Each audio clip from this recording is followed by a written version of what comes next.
that it's live here first. Might take a second. Yeah. Especially going This will tell you sending data. Yep. Looks like they are starting, right? Ooh, really fucking good fucking rate. That is amazing.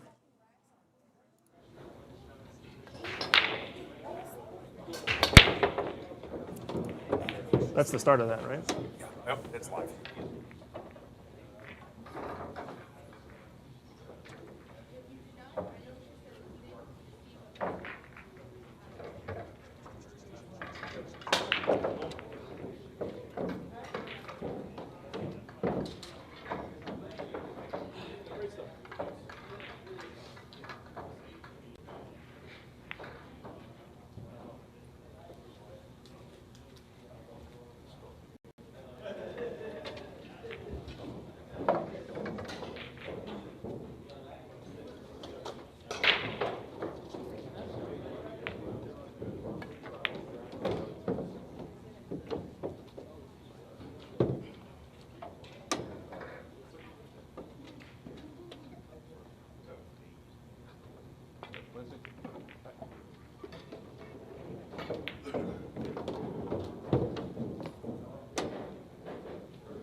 Alrighty. Live action here at Master Billiards.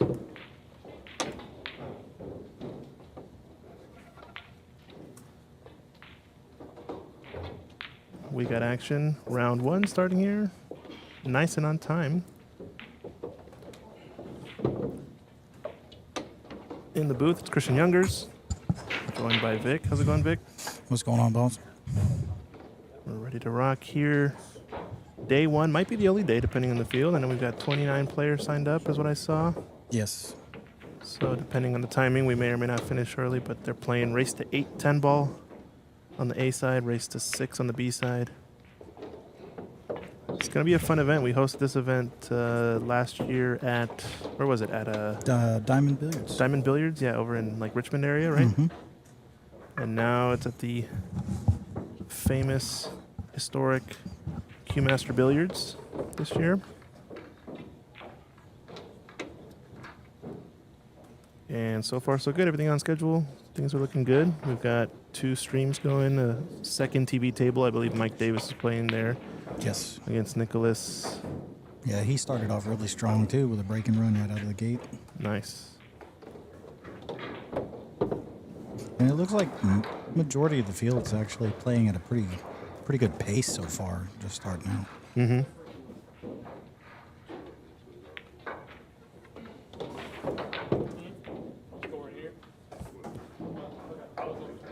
Think we might see, as we often do, one-sided events or one-sided affairs kind of in the first 1 or 2 rounds maybe of the A side. John's off to a quick one here, 3-0. But probably once you get into the second or third rounds of the A side of the tournament, you'll start to see some more hill type matches. Yeah. Haven't really seen the bracket yet. I am playing in this last minute, but I think I have a buy in. Yeah, second this round. Some other good matches in the room. A lot of locals playing this, right? So Yeah, we do have a few locals. Van Howard off against Raymart Lim. I know Van pretty well, and Raymart might be the favorite in this event to win it. He hasn't been playing too much, though. I think that's going to be one-sided, probably. Sorry, Van. Jesse James and Jimmy Bird, that's going to be a good match. I know both of those players know each other pretty well. 2-0 to Jesse.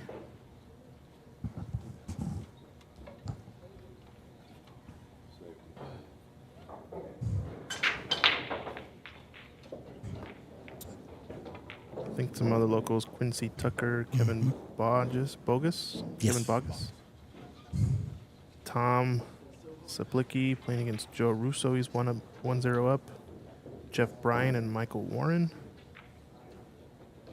That was interesting. Nilbert Lim, he's down 3-0 to Jerome Carmichael. That might be a bit of an upset. Nilbert, one of the favorites, maybe to get into the top 3, top 4. I do think he was in the final last year we hosted this against Mike Davis Jr.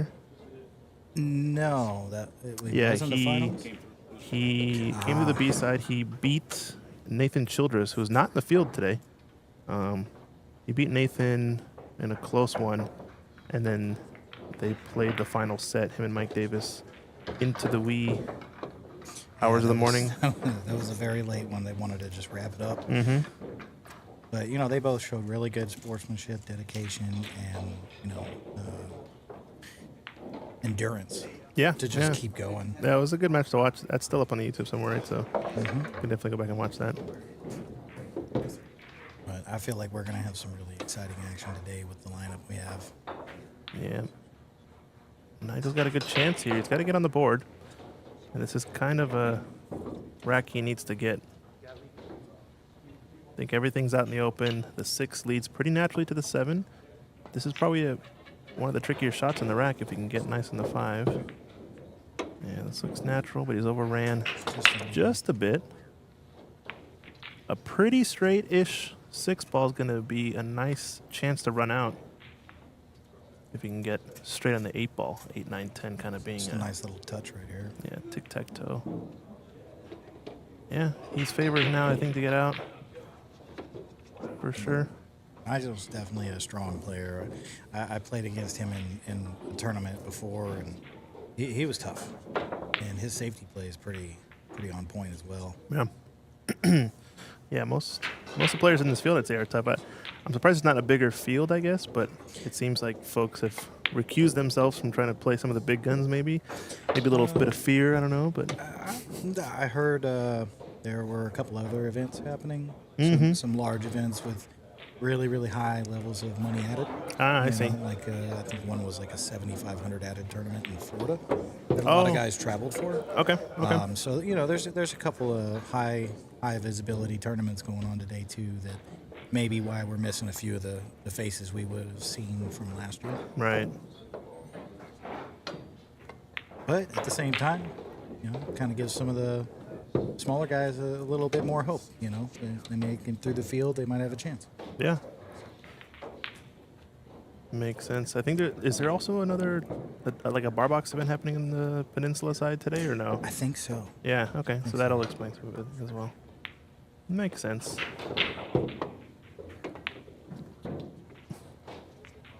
Starting to have the opposite problem in pool now, where you have maybe too many conflicts as opposed to too few events. Right. It's definitely been, at least in the last year since we had this event, there's definitely been a significant increase in the amount of events being held, like weekly, and then larger ones monthly. Right. And you like to see that. I think it's good. Oh, yeah, absolutely. And a lot of more people are starting to want to travel a little bit more. They're building that confidence to kind of break out of their comfort zone and travel a little bit to some of the other tournaments, play some new people and stuff like that. So, yeah, you can see a shot of the room. I think all tables are in action here at Q Masters in the back tournament room. All 14 9-footers. This is one of the rare 9-foot events we get to see. A lot of tournaments tend to happen on a lot of the bar box tables, but we're a little bit spoiled here at Q Masters being able to have 14 9-footers in one big room. yes. Lets you host some big 9-foot events, which is what you like to see, especially if you want to see some more kind of higher level run and gun. Right. Not to mention that they have additional 9 tables outside, 9-foot tables outside of this room. Should you have like a 64-player field. That way it doesn't, drag on to a potential third day. Mm-hmm. Yep. Yeah, it's I don't know if how the math works exactly, but it's something like even if you add one table from like 7 to 8, it goes from not just like a 10% increase, but it's like a 20+% increase in terms of time saved because of that additional resource you have on all the matches that get played on it. Saves a ton of time throughout the whole event. As far as I know, it's not proportional, at least in terms of like one extra table doesn't add a little. It adds actually quite a bit. Big miss from John. Big John, they call him, I think, right? Really good one-pocket player from what I've seen. I think he's a regular here at Q Masters. He did make it to, I think, was it 3rd place or 4th place in the Virginia State one-pocket? Was it 3rd place for John in the one-pocket? Big John? Yeah. I think the final was between... who was it? I'm trying to think. All the names escape me, but the event happened just I think a few weeks ago. Yes. So nice little swerve kick there from Nigel, and he's gonna get good on this 3. Very good position there. So we got action. Race to 8, right? So there's still plenty of runway for both players. Now, this looks like it may be not too bad of a layout to get out here. Yeah, the 5 I don't think is blocked by the 8, so I think he's okay. And the 6 over the pocket's going to mean the position will be pretty straightforward from the 5 to the 6. Yeah, it's just going to depend on if he gets on the wrong side of it. If he, could get tight if he overruns. Especially because he's using the bridge here. I almost just like a nice soft little stun shot here. Just don't even play to the rail. Just kind of tap this ball in and play the 4 in the upper right corner. Mm-hmm. I don't think there's a need actually to work your cue ball here necessarily. And he's going around the 8 or the 10, sorry, and he's hit it pretty darn perfect. It's not bad. He'll take it, especially with the rest. Pardon me, the bridge. I'm in snooker world for the past few weeks. Yeah, I've always preferred the less is more approach to it. The more you move the ball, the more room there is for error. Yeah, I think. He's perfect on this 5. Mm-hmm. I think Mark Wilson calls it economy of cue ball, kind of like trying to conserve your cue ball movement wherever you can, if you can. There are certain shots though, like some of those like around 2-3 rails where you hit the last cushion that are kind of auto-correcting type shots where almost whatever angle you hit, you're going to auto-correct into the right line anyway, and those can tend to be more flashy and, definitely not economy of cue ball, but actually easier to play them that way. So I think it very much depends, but as often as you can, try to not move the cue ball as much. Because if you notice on that shot on the 4, 3 to the 4, he did kind of cross the positional window. So he was kind of dicey with the speed control. Luckily, it was a decent range, but there is a way to play that where you maybe improve your speed control odds slightly, where you can be a little bit more loose with the speed and still get there. I think he's slightly going into this long rail with the cue ball, and I think the point might be in play actually here. Which is why he's kind of I think he might go for just a little follow and cut the 8 over 2 rails out for the 10. Yeah, just the point kind of plays a little bit, but no, he overcut it nice to the pocket, so he's perfect. It might have just been almost in between, but I think he's okay. Yeah, the camera angle sometimes isn't. It's not the same as getting out there looking at it.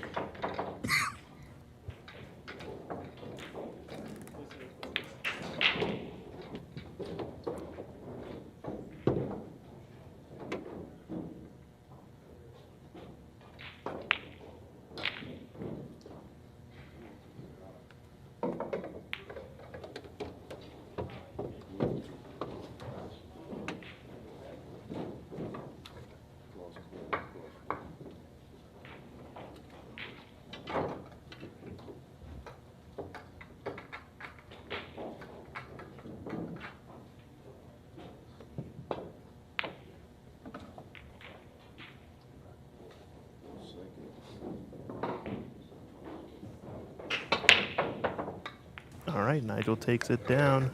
Yeah, and just a touch over, Mike Davis Jr. is up 4-0 on his opponent right now. He's on a good run so far. That's on this table here, yeah. I gotta fix that scoreboard, but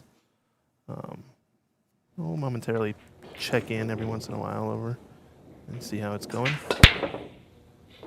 Nice beefy break there from John. Mixed a designated ball into the side pocket, excuse me.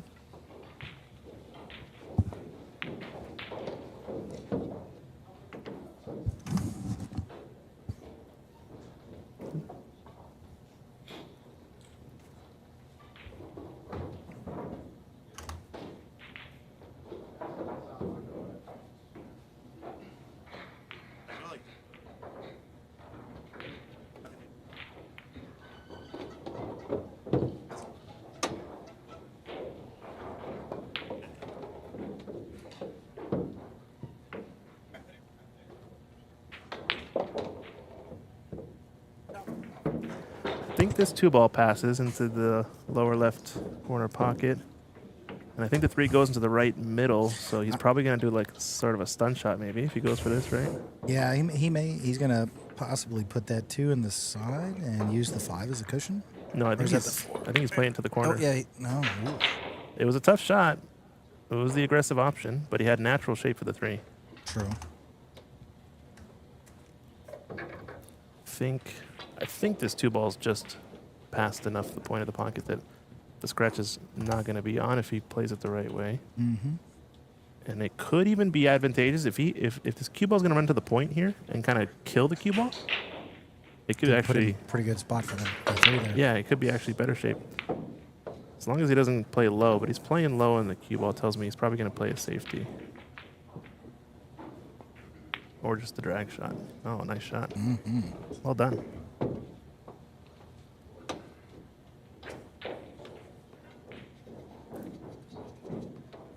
So 5, kind of awkward. Since he can't really get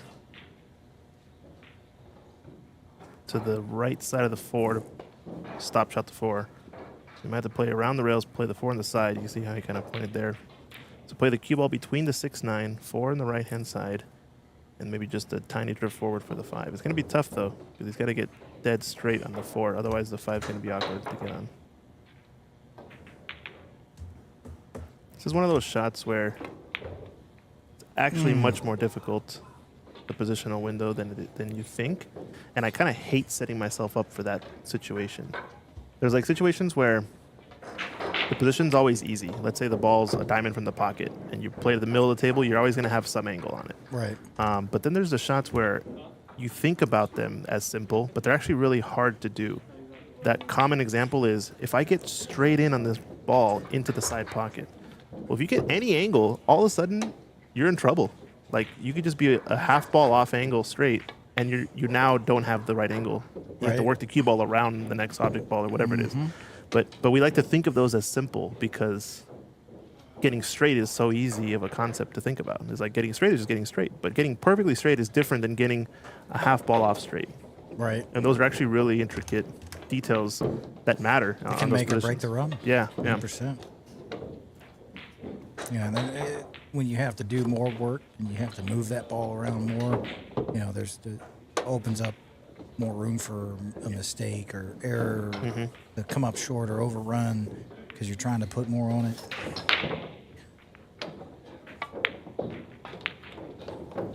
Striking pretty pure though, John.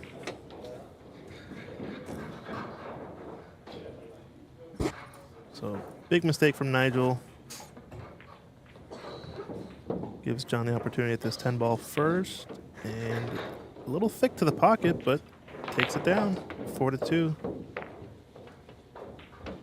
And I think Nigel's gonna have to play a little bit above his speed to win this match, since he is the underdog. He's capable though. I mean, both players know this venue pretty well. Played with Nigel in a few leagues before, and he's capable of playing out of his socks at certain points. Yeah, you can figure we're a couple racks in, the jitters should be out. Everyone should be finding their stroke and the speed.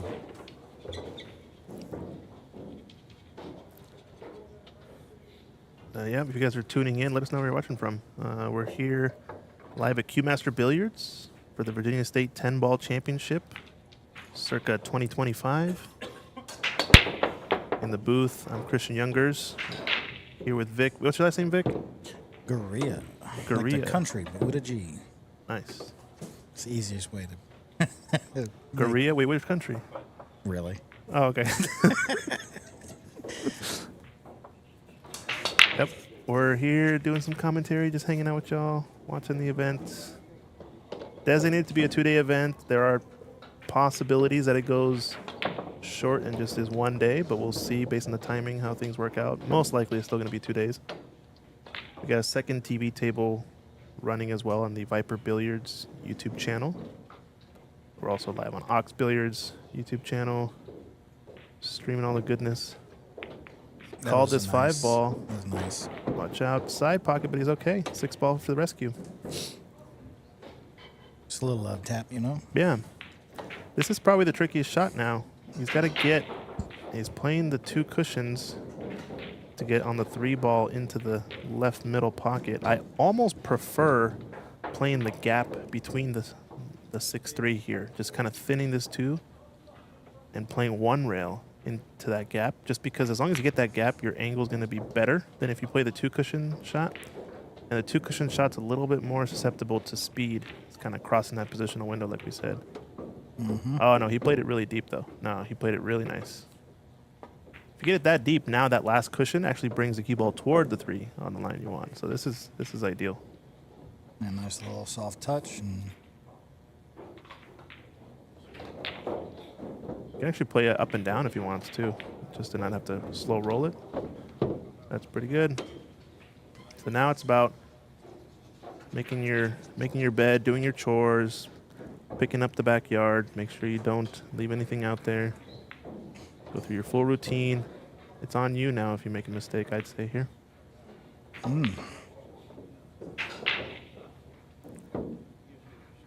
Yeah, a couple of one-sided affairs so far in this one. We got most definitely. Van is on the board, but he's down 4-1 against Raymart. Jesse James against Jimmy Bird. Jesse 5-0 up.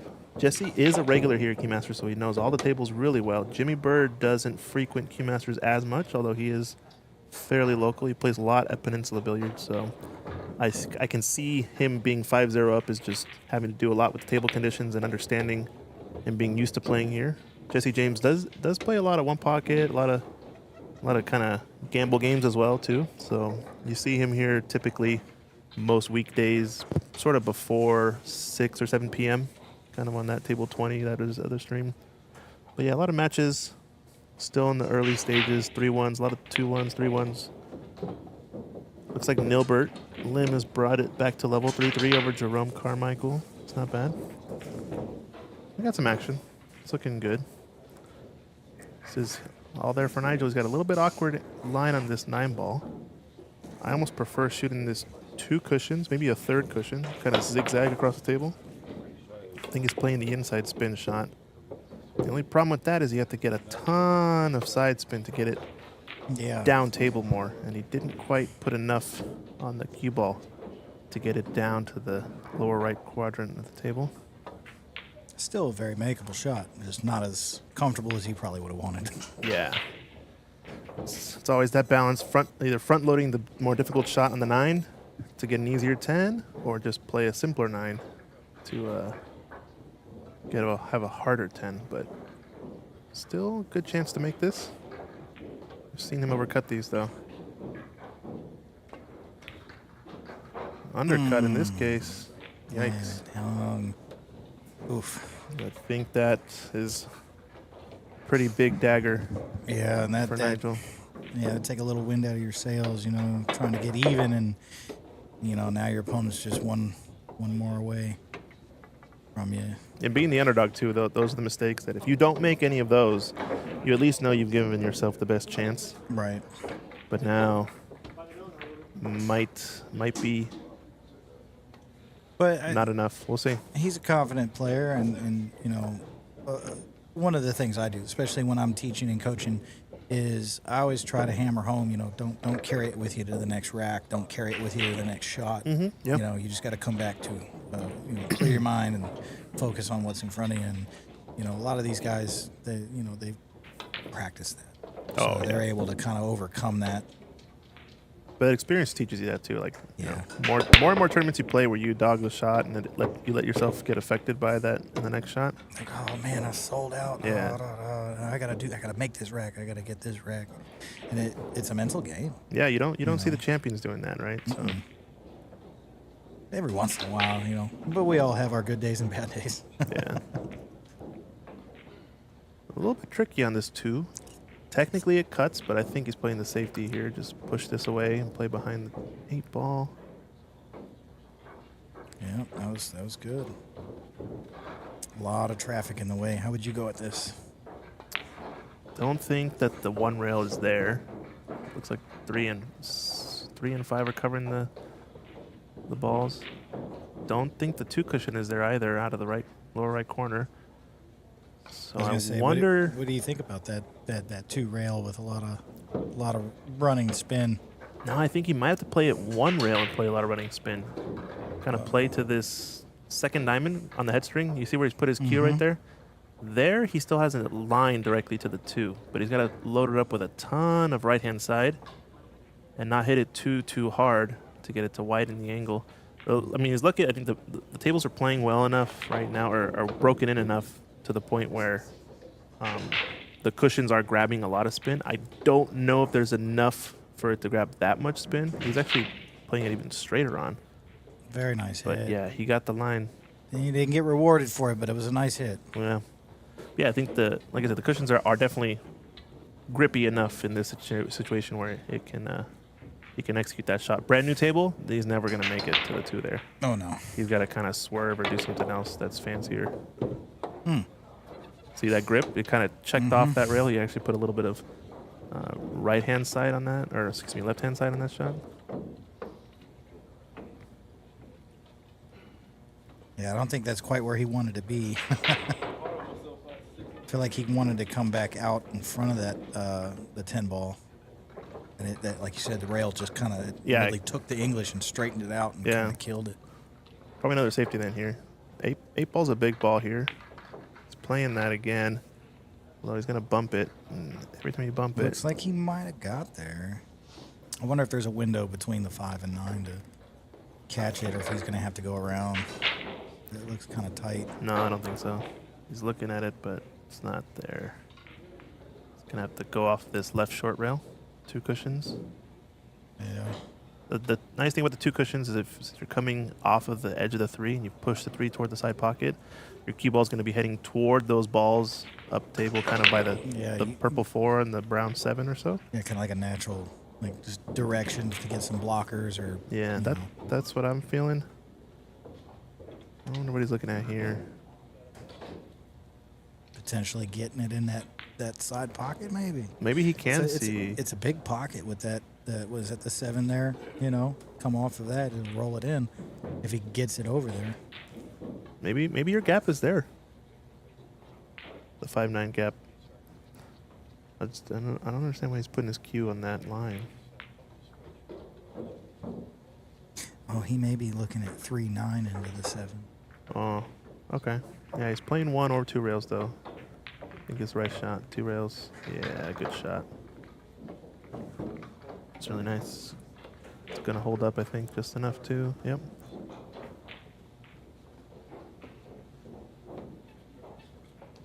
So I think this match so far has just been a matter of mistakes has given some of the games away on that miss on the 10 ball from Nigel. Both players seem to be playing pretty well so far, other than that.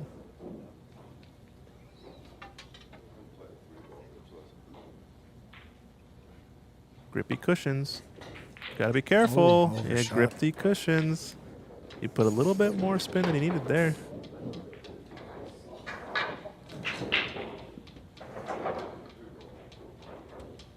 So he's checking. So now he's got a good chance for a decent little comeback here.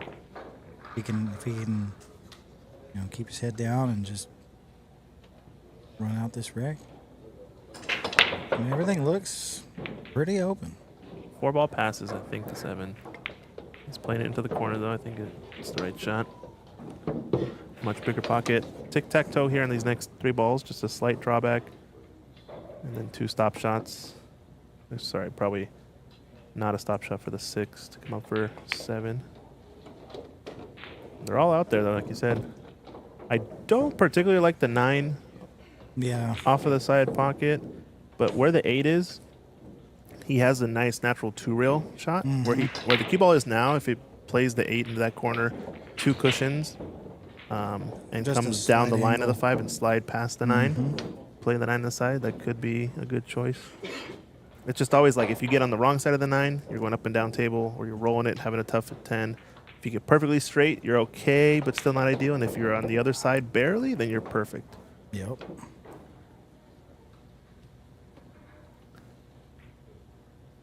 Another slight draw, big draw, and tic-tac-toe. Still okay. I think he's straight enough. Yeah. Should be able to kind of pull it back just a little bit behind that 7. Hold it way back. Yeah. A little farther than I thought he was going to.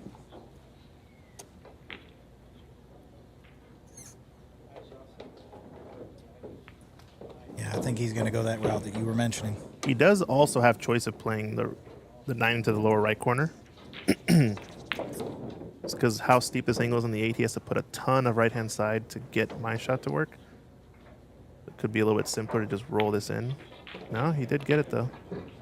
It's got to come out enough. No man's land. You can always tell it's no man's land if he's dead, pointed straight to the center of that cushion. And it's like a thin one here. He's past the pocket, so roll out 1 rail across like that. Yep. Oh, don't rattle on him. Ooh. Gravity helped him out there. That's no man's land for you.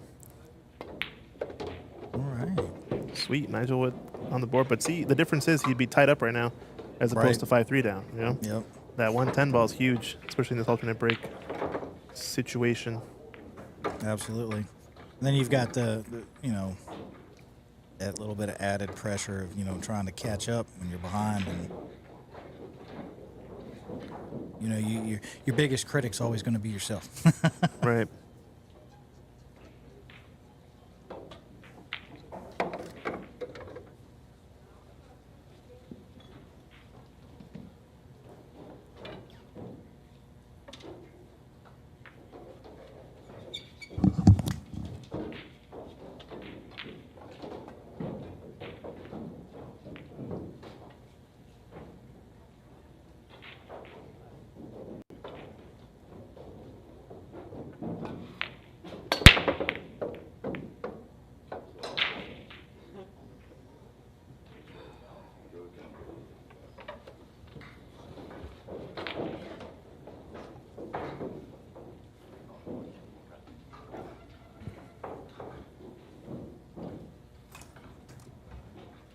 Tricky 1 ball. I think it does pass. Yep. Actually pretty fortunate to get on this too with that. Yeah, that kind of put him right in line. Yeah, he's kind of was going to go around to play the 2 in the side maybe, but doesn't really simplify the rack for him because now 6 to 8's kind of awkward. With the 7 over the pocket, it would have been easy to kind of lead 7 to 8 nicely, but Well, I mean the 6 does go into the top 2 corners. If he plays the steep angle on the 5 and runs down table, he could get a good line on it. No, it's tricky though, yeah. And he's not going to get there now. He's way under hit this. Saw a little gesture, head to the side. Didn't like it. Moment he hit it.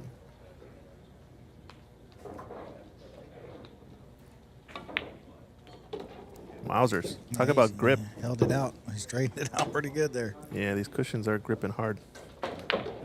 Again, you can't. That shot won't work on a brand new table. You get way too much slide off of the initial and oof. This is the shot here, I think. Maybe he sees something we don't. Does it go? I think it goes. Yeah, I think on this position it goes, but like I said, it was just going to be, now this is tough to get on the 8. Yeah. Kind of a What do you mega draw. Mega draw.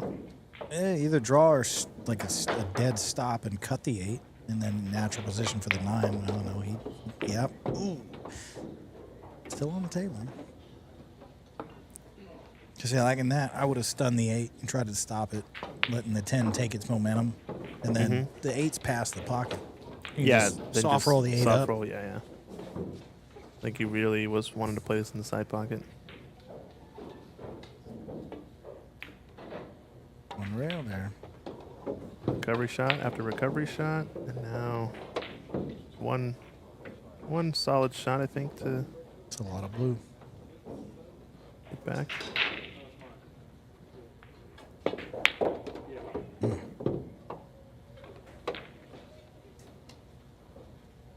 Just goes to show that kind of how that subtle, make on the 7 over the corner pocket actually kind of came into play a little bit. It made him have to bank the 8. Not something you think about maybe when you're just shooting the 2. Yeah. And it is a funny game.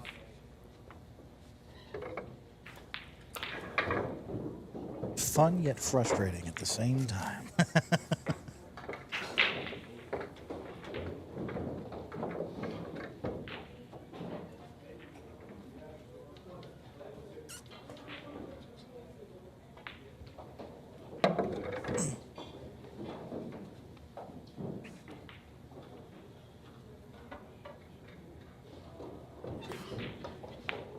All right, looks like Mike Davis Jr. is up 6-2 now.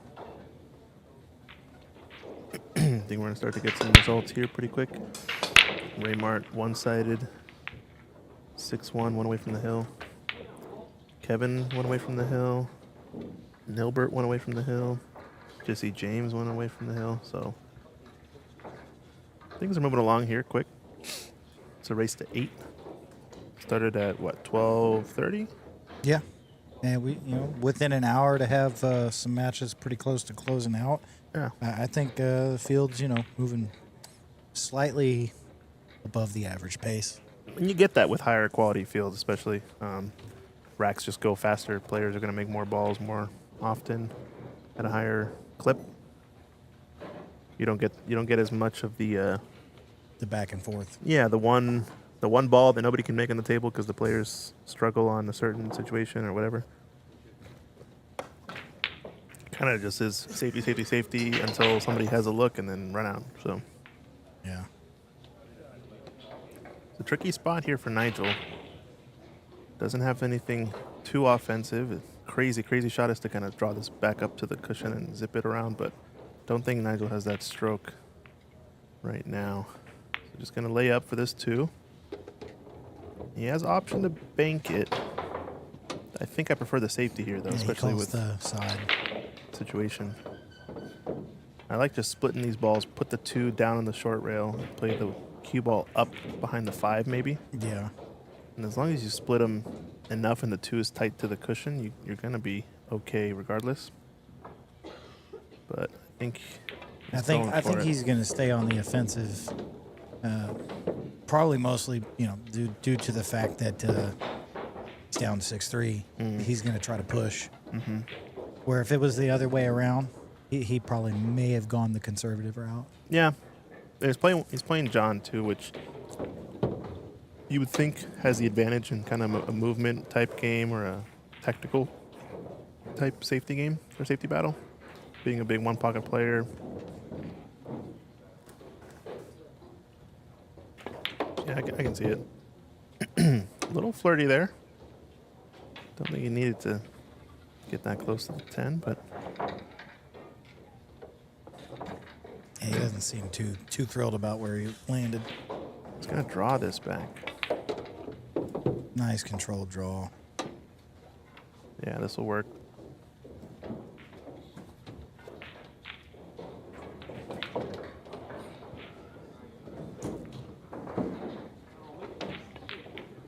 Gotta be careful with the 6 combination. Like, as long as he has enough angle, he can drift his cue ball across. this one, I think he can actually just really slow roll at pocket speed and just keep the 6 over the table. But if he punches it hard, that's what happens. That's what Just like happens. that. Yep, I knew it as soon as you called it too. Yeah. He was too straight on it. That's how I like to play those. Is we know the natural directions to the right. Let me get a good enough angle. The cue ball And rolls move. with it. Yeah, exactly. Yeah. Off of the cushion.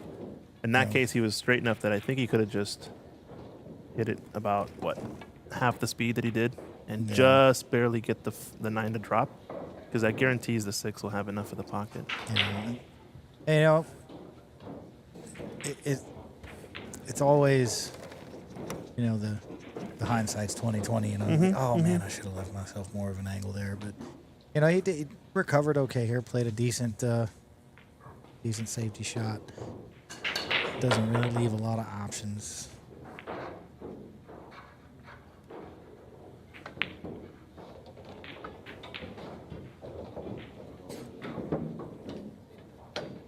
I almost kind of feel like maybe thinning this and getting the cue ball back down table and trying to use the 8 as a block maybe. Thinning the right edge of it? Yeah. Okay. He's playing the more risky safety, but it worked out okay. Actually wasn't too bad. That's the one reason why I say the thinning is because then if your opponent is pretty decent, it jumps. That's a routine. Now, making the ball is another story, but Right. as far as getting over the 8, that's a pretty routine jump there. Right. Sure, he probably kind of wanted to be like up on the 8, maybe.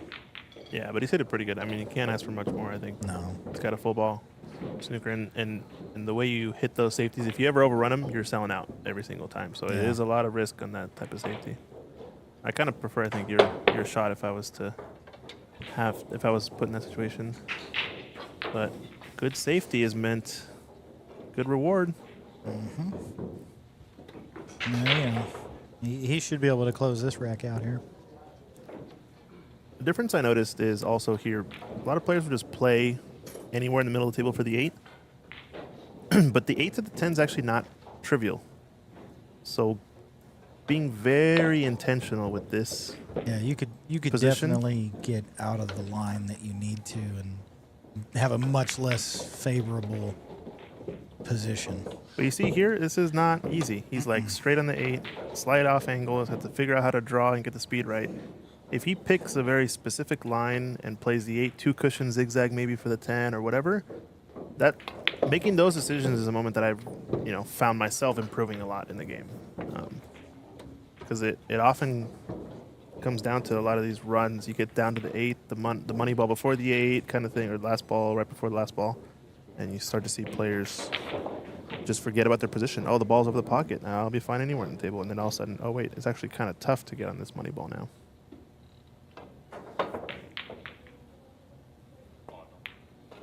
There you go. No, watch that pocket. Oof. Scary, scary. I know he was like, no. 6-4, staying with it. Again, could have been 5-5 from that one missed 10 ball from Nigel. So he'll be kicking himself if it ends up being, 7-6, 7-5 next or something like that. You almost gotta play flawless if you're the underdog.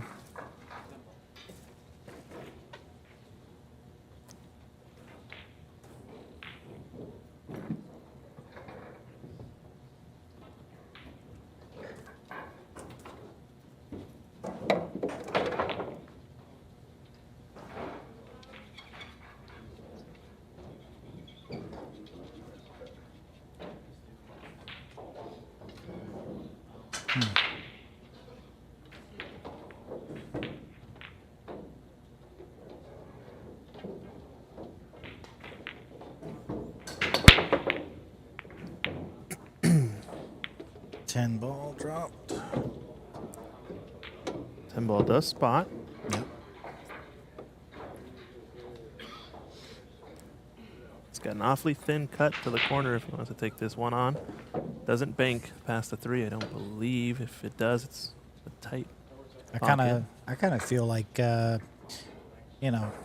put in that 1 in that cluster, but Yeah. the 2 3/8 you're going to be your best option. Yeah, it's a natural safety, and you got a big pocket or blocker, set of blockers with that 6, 7, 9.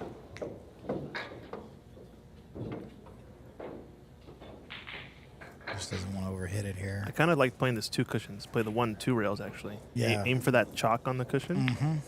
Because that'll give you an easier time having a good cue ball around the rails. This way, he's kind of... Yeah, because that selling ball's out of luck. makeable now. Yeah. At least, because like you said, if he had gone the 2, that the 6 and 7 and 9 there, kinda, That's in play, right? Exactly. His cue ball path will be a little bit straighter. He'll just pass the 5, maybe bump the 9. That would have been sweet.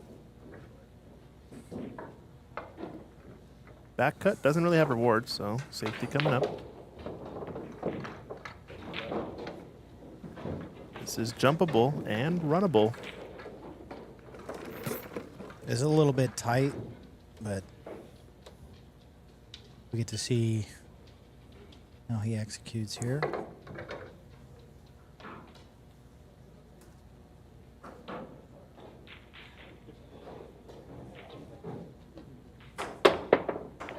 Made good contact, and it looks like he might have got rewarded.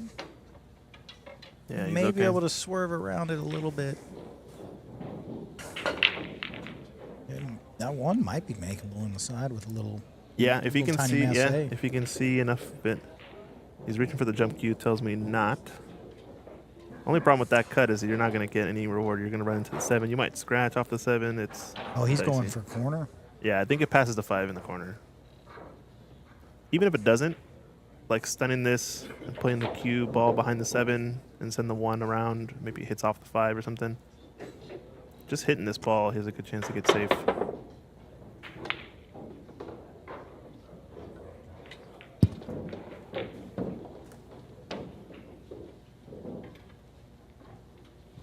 We have our first, Second. We got 2 First matches match? completed. second match completed. Jesse James wins over Jimmy Bird, 8-2. Pretty dominant scoreline. And what was the other one? Is it Mike Davis that Nilbert won? Lim. Oh, Nilbert Lim caught up. Yep. He took it 8-3. So I mean, wasn't he down 3-0? Yeah, he was down so 3-0. he came up on a 8-rack run. Nilbert Lim, I think, has an outside chance of winning this That's tournament. nice.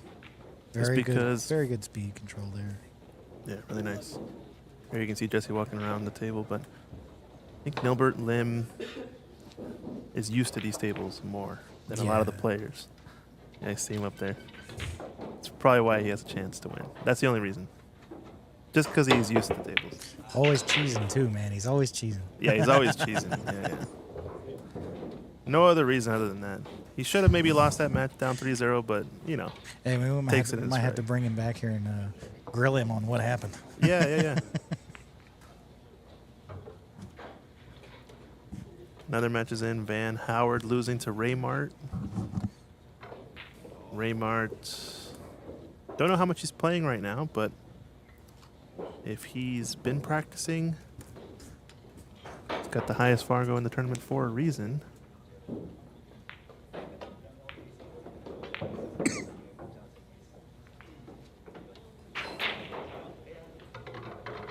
I wonder how loud we are. Can the players hear us from here? Probably not.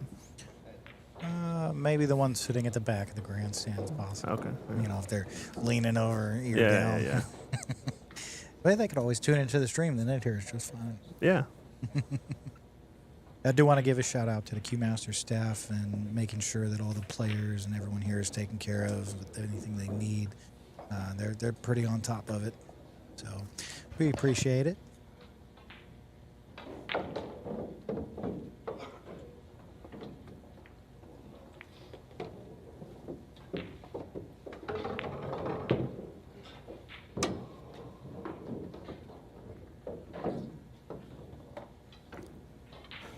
I think this 2 ball's just on the thinner side of what I would want it to be for a natural 1 railer for the 3. So I almost kind of feel like you might overrun it a little bit, you know, if you hit it, don't hit it right. yeah, I don't think I like playing the 2 rail position off of the 2 short rails either, because that lower left corner pocket's pretty big, I almost would think about spinning this in with some inside, or just trying to send your cue ball at the 3 to bump the 3 toward the pocket. Right. Looks like he might be going a little top inside there. See if maybe he can get it over kind of by the side middle pocket there. It's got to bump the 3. Ooh. Not an ideal position, but still has a shot.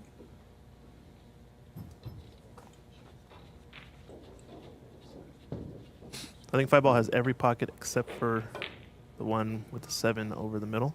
Mm-hmm.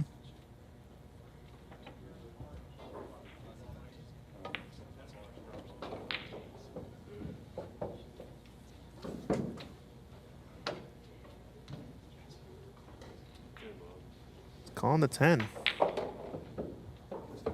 So, he's calling the 10 or is he calling the 3? I think he said 10-ball. That's what I thought I heard on the mic. Which means if he's calling this 10, it's going to be awfully thin on the 3. Yeah, he's lining the 3 though.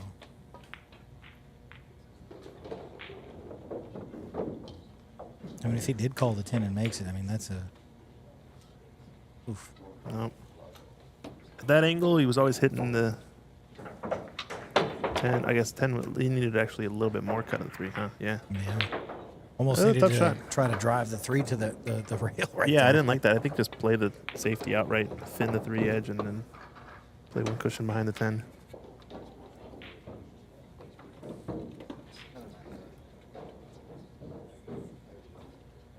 Now it's John's chance to get on the hill.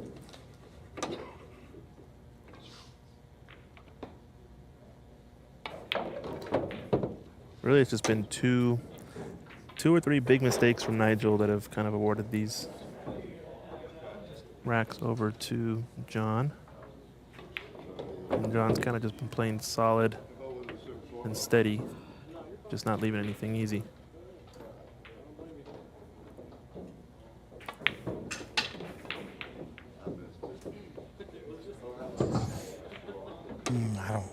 I don't really like that. I feel like that's still too straight, but nah. Nice little soft off the side there. I think Nigel on this sitting on the stands has already marked the score up for John. It's already 7-4.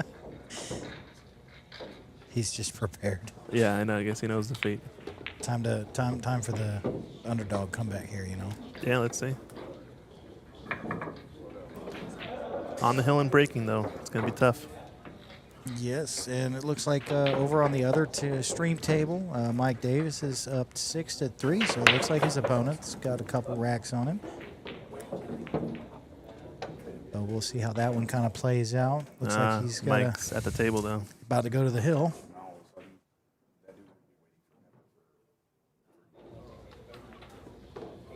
We'll keep checking in, but if you want to watch that match, it's over on the Viper Billiards YouTube channel, the second live stream link.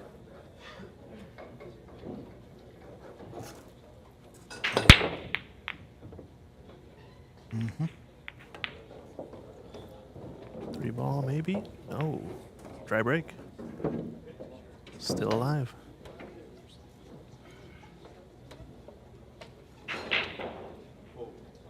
I'm surprised that 3 didn't drop. Nothing but air behind it. Yeah, it's calling the 4-ball combination here. This one's a little bit off angle, so it is missable. 2-9-3, I think, is possible as well. Nice. So he has a good opportunity with this rack still. Don't think he necessarily has to play safe depending on how he gets on this 3-ball combination.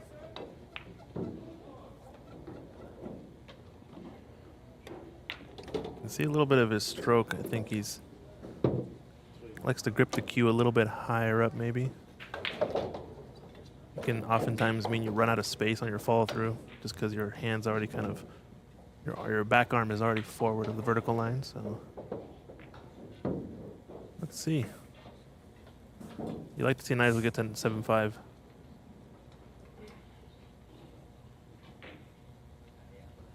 This is all about controlling the 2-ball after the contact. I wonder if it'll still go past. Yeah, it goes past the 8. Hey, a little stun should put him in a good position. And that 6 ball is going to be the interesting one, though. What would your approach be? I think Try where to- the 6 ball is, it does cut into the side pocket. Yes. So a stop shot's not bad because you're pretty close to it and you want to cut it in. I think, though, you can go off the 8 if you wanted to. Like send the 6 off of the 8 pretty full. You have to hit it a little bit harder, though, is the only thing. It looks like it's still there, but it's tight. That far point looms large on that sort of cannon shot. But just where he's at, if you're comfortable cutting the 6 ball in, that's what I would try. Just because your nice angle stop shot is going to get you decent. He ran for that. Okay. Yeah, he didn't like it, so this is still pretty good. A little risky, that shot, since the 8. Yeah.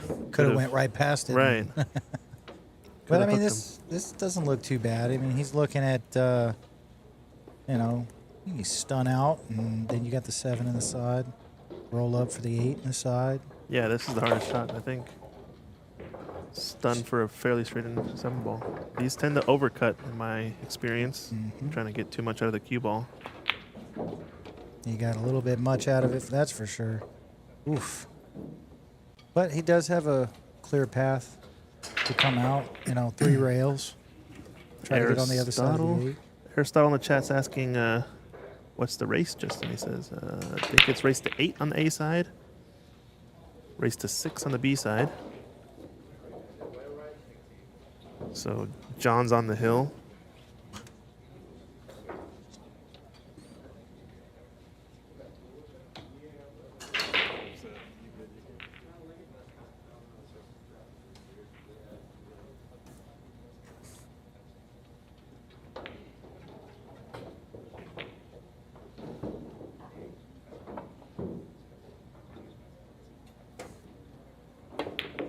Ooh. Just caught the near point there and caused the rattle. Looks like he might have got a lucky roll out of it, though. Big a nice jump shot there. I think the 8 passes the 9 in the corner. It's tight. It's very tight. tight. Yeah, it might. But it is very tight. Because, I mean, with this, getting back on the other side of that with this jump shot's going to be tough. Oh. I almost would have called the 9 there or the bank. It's because I feel like just trying to hit this ball straight on is easier. Oh,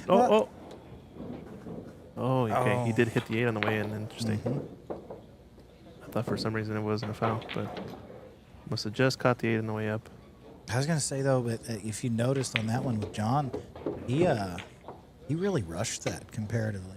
But, I mean, when you're on the hill, you kind of a little more relaxed. Yeah, I don't watch too much of John's games in the past, but definitely feels a little bit more casual approach to the table, kind of just doing his thing, nothing too crazy.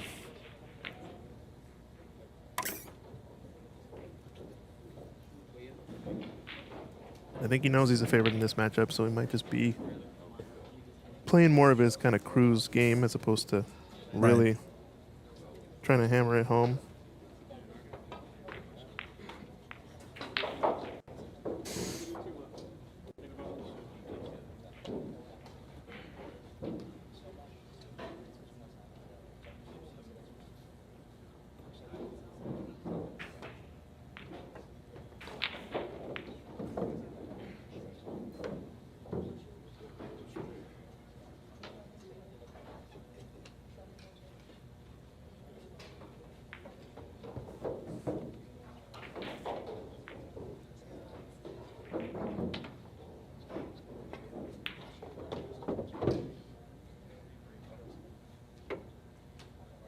Looks like you got nice position here to do the same routine before the 2 rail around.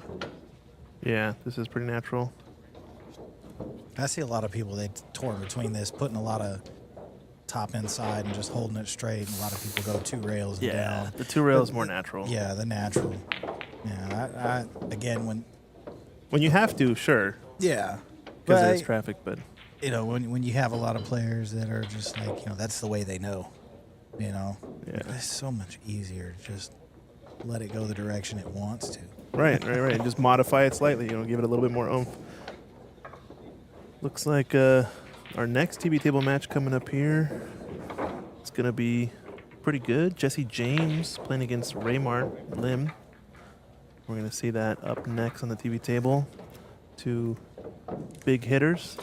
And our TV table 2, the next matchup over there is going to be Nilbert Lim versus winner of John Saplicki and Joe Russo. Or sorry, Tom Saplicki and Joe Russo. Tom's up 5-3, so should also be a pretty good match.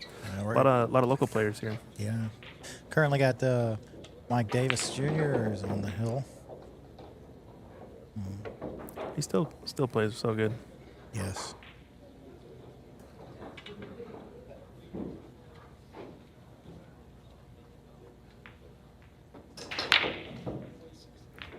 Once again, 7-5. Could have been 6-6. Just that one missed 10 ball from Nigel. I feel like that's going to be the Achilles heel for him in this match if he doesn't win.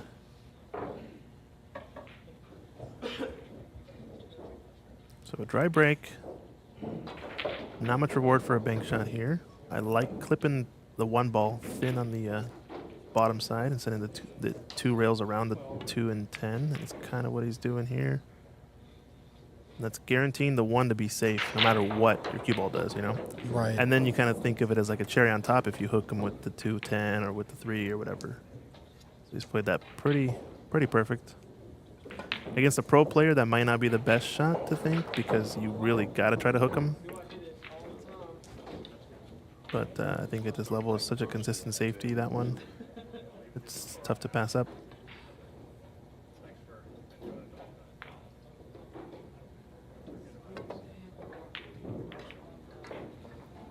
It's got the thin clip, and at least that's going to make this a little tricky just because the cue ball is going to be racing out of that top short rail.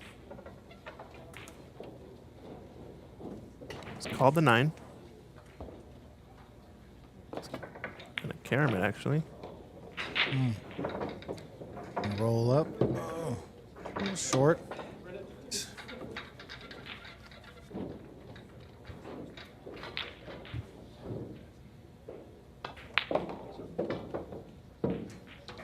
It's going for the cut.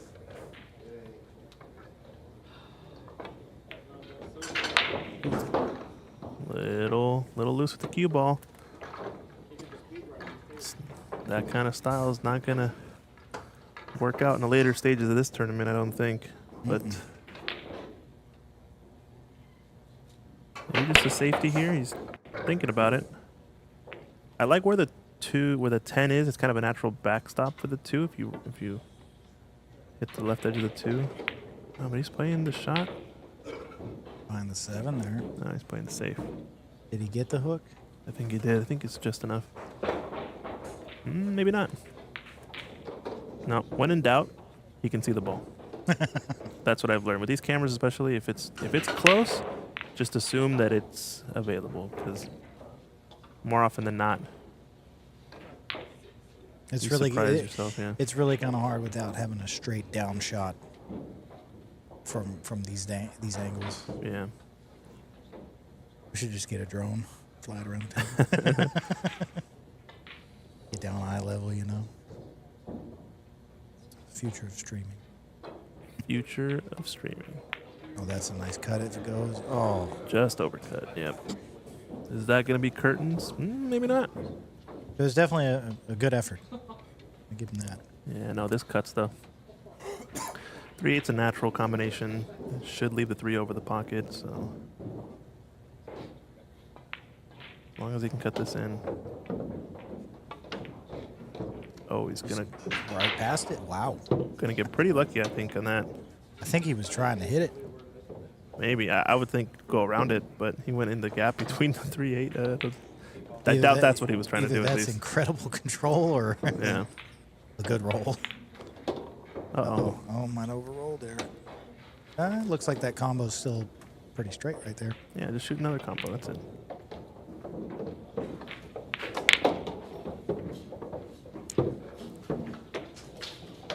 Yeah, it might have been it. That 2 ball might have been it.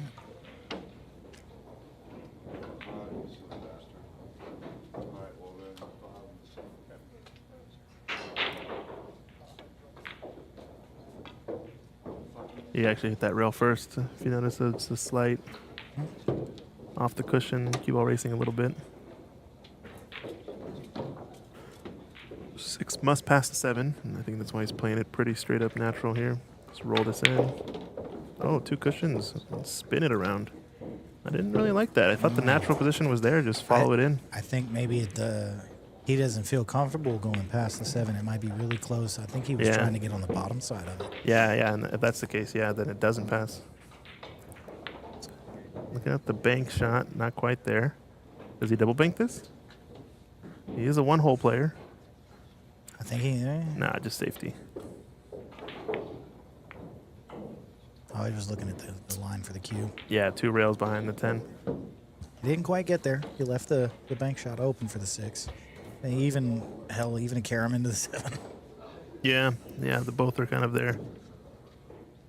This is where a 2-way shot and 9-ball is something you might go for because either one will keep you at the table. But in 10-ball, you might pass this up that sort of bank 2-way shot because you got to pick one. You know what I'm saying? And that can kind of mess with your brain a little bit or make it more difficult. There's some equity in the 9-ball version of this, but so he's just kind of banked the 6 1 rail below the 8 as opposed to the side pocket. All right, so Mike Davis Jr. looks like he just won his match. So we'll have a new matchup going on the second stream table there. Yeah, I think they're waiting on Tom Saplicki match. Whatever finishes there is going to play. Winner of that match is going to play Nilbert on TV table 2. Is that right? Yeah.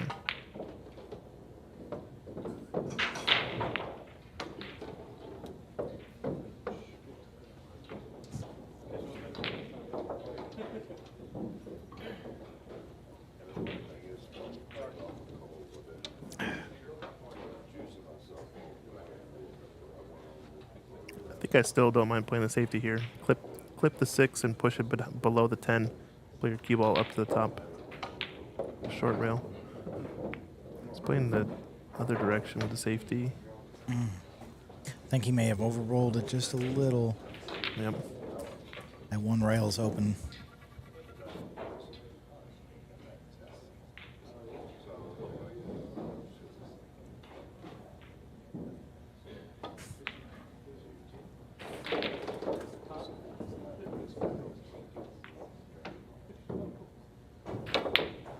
Right in the pocket. That might be curtains now.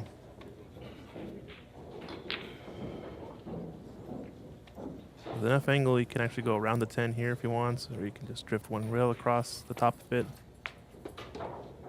Oh, no. A little spicy. Moneyball jitters. Still cuttable, but...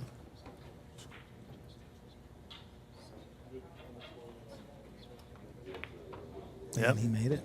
So that's it. John Hernandez is going to move on. And all right. that was a good match. I think I'm playing winner of that one, so we're going to get somebody else in the booth. No, don't go. Run a little quick ad show and be back in a little bit. Yes, sir. Digital Pool is the ultimate app for billiards enthusiasts, tournament directors, and league operators. Digital Pool enables world-class billiards events by using innovative technology to enhance and streamline the experience at every angle. Experience features like live scoring, text notifications, table assignments, real-time match updates, automatic reporting the Fargo rating, player stats and profiles, live streaming overlays, online player registration, and digital payment tracking. Enjoy all this and more by signing up for your free account at digitalpool.com.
Digital Pool is the ultimate app for billiards enthusiasts, tournament directors, and league operators. Digital Pool enables world-class billiards events by using innovative technology to enhance and streamline the experience at every angle. Experience features like live scoring, text notifications, table assignments, real-time match updates, automatic reporting the Fargo rating, player stats and profiles, live streaming overlays, online player registration, and digital payment tracking. Enjoy all this and more by signing up for your free account at digitalpool.com.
Hey there, for everybody out there watching, waiting for the next match. We've got good old Jesse James coming up onto the table, facing off against Mr. Raymart Lim on the main TV table.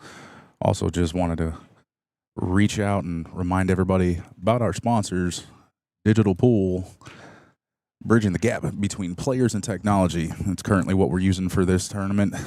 Sends out a text message service to the players based on the subscription level that you choose. I've run 150 tournaments at this point, and that is strictly what I use. Ox Promotions, working together with Christian Youngers, originally out of Seattle, Washington. Great venue. On top of it, great production. Absolutely love working with them. Lendy's and Lendy's 2.0, 2 different locations, one on General Booth Boulevard in Virginia Beach and one on Shore Drive. Currently, my wife actually works at the one on Shore Drive. She is one of the cooks in the back. She's actually the kitchen manager. Shout out to our location host, Q Master Billiards, founder of the U.S. Open 9-Ball Championship here in Virginia Beach, Virginia. Great establishment. Most pool tables in any pool hall in America. Also, I am Justin Page with Viper Billiards, along with my buddies here, Mike Wheeler, Victor Goria, collaborating with Mr. Christian Youngers as per the production for this. Thank you guys for watching. Thank the players again for participating. We don't get these sponsors or have a reason to even do the production without you guys. So thank you very, very much for that. Stay tuned. We've got the next match coming up real soon, about 5 minutes.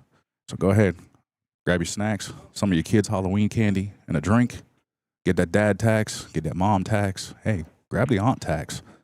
If you're just a fan, just go grab some candy. Sit down, get ready to enjoy.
Digital Pool is the ultimate app for billiards enthusiasts, tournament directors, and league operators. Digital Pool enables world-class billiards events by using innovative technology to enhance and streamline the experience at every angle. Experience features like live scoring, text notifications, table assignments, real-time match updates, automatic reporting the Fargo rating, player stats and profiles, live streaming overlays, online player registration, and digital payment tracking. Enjoy all this and more by signing up for your free account at digitalpool.com.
All right, ladies and gentlemen, we are back.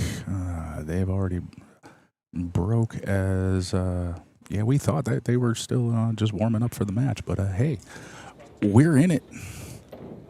I'm Justin Page with Viper Billiards. I've got good old Mr. Victor Goria over here, munching down on his little taco salad over here. Nachos, whatever. It's basically a taco salad. So we got Mr. Jesse James here playing Mr. Raymart Lim. Great matchup here. Jesse James, well known in this pool hall. Raymart, obviously very well known in this area. Oh. Well, looks like the 2 still passes the 10 here.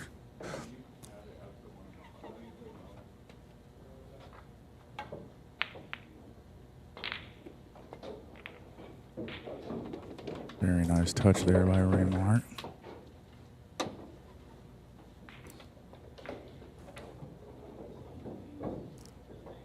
Three is on the backside of the 4, so it should go fairly easy for him.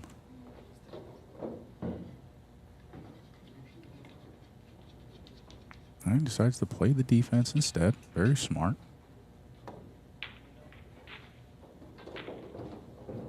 Rather than taking the chance, playing the outside English and potentially scratching in the side pocket there.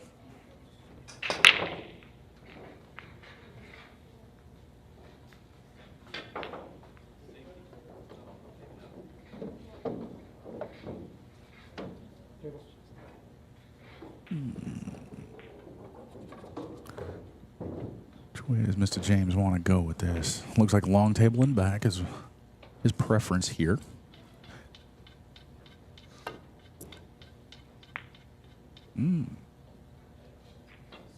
Oh, I think he wanted it to stick on the 4 there.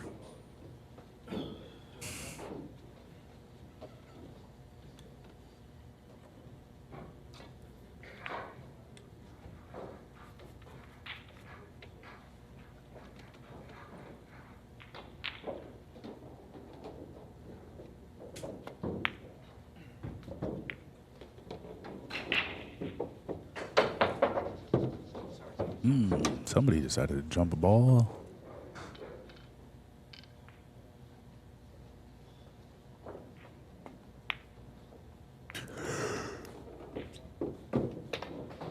My apologies for that one, folks. I was up till about 4:30 in the morning and trying to get this all dialed in for you folks to be able to see this action coming here. We're over at Q Master Billiards. This is the second match on the TV table for today. I've also got another stream running at the same time on the Viper Billiards channel of some Table 2 action in which we've got Nilbert Lim against Tom Saplicki over there. Nilbert being a 662 Fargo and Tom being a 622 in a race to 8. Possibly between racks, we'll swap over briefly in this particular stream and show you a little bit of the action going on over there. See what Raymart decides to do with this. Looks like he's trying to come from behind it. Looks like he just missed getting the defense on there that he wanted.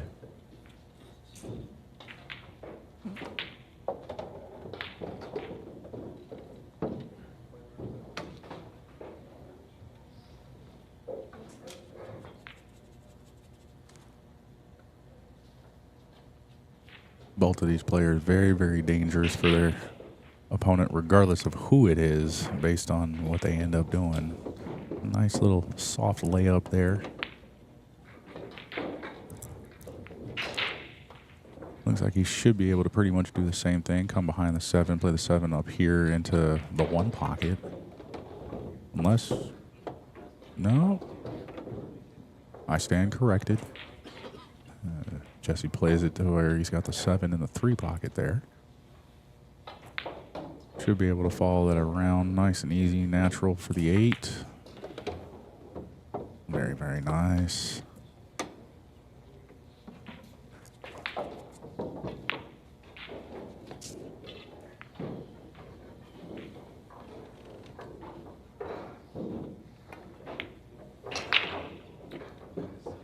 Both players very, very familiar with these nice diamond tables here at Q Master Billiards. We got 14 tables here in the tournament room that are being used for this Virginia State 10-ball championship. And just for clarification, yes, these are 9-foot tables. The Virginia State 10-ball bar box is held up at Peninsula Billiards, just across the water from us over here. So it looks like Jesse James should be able to finish this off for the first rack. 10-ball down here in the corner. And there we are with authority.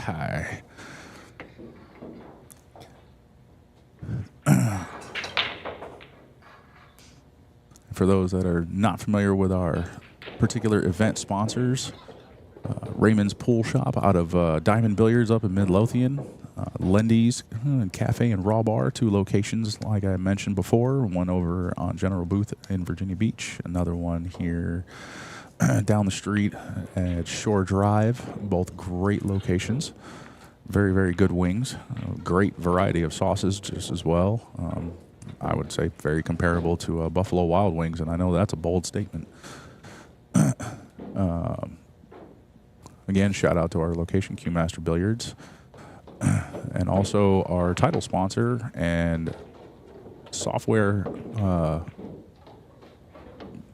I guess you could say, host with the most, Digital Pool, doing it internationally here. They've exploded, to say the least, onto the pool scene in what they do. We'll go to a quick commercial here and let you guys hear a little bit about Digital Pool. Digital Pool is the ultimate app for billiards enthusiasts, tournament directors, and league operators. Digital Pool enables world-class billiards events by using innovative technology to enhance and streamline the experience at every angle. Experience features like live scoring, text notifications, table assignments, real-time match updates, automatic reporting the Fargo rating, player stats and profiles, live streaming overlays, online player registration, and digital payment tracking. Enjoy all this and more by signing up for your free account at digitalpool.com.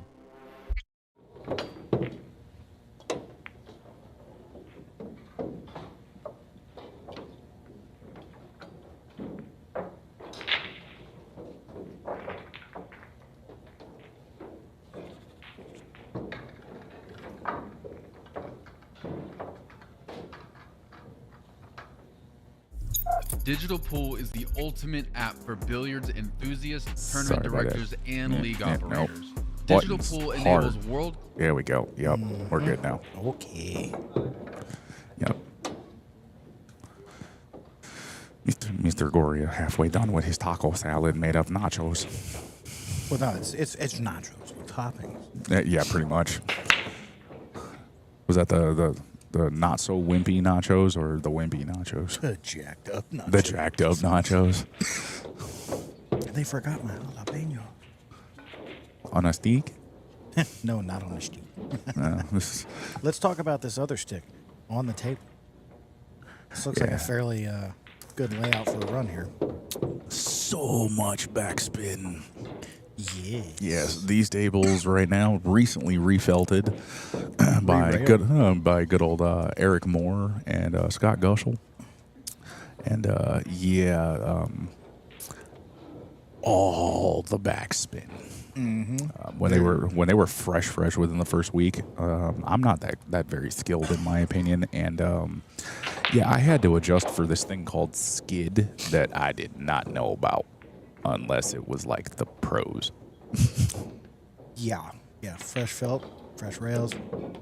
Never do that to you. Yeah, definitely made me feel very much so like a novice.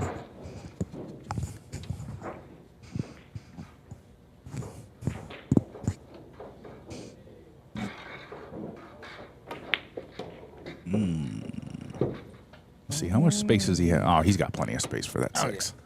Oh yeah. I mean, he could have like half a centimeter and shoot it with one hand, and Jesse's gonna pull off some crazy stuff. I mean, So he's got to maintain the legacy of the name, man. yeah. Well, right now we got on table 2 action. Nilbert is currently up 2-0 on Tom Saplicki. That was quick. Mm-hmm. He's not playing around today. Well, we are playing the rule of 10 ball can go early, Yes.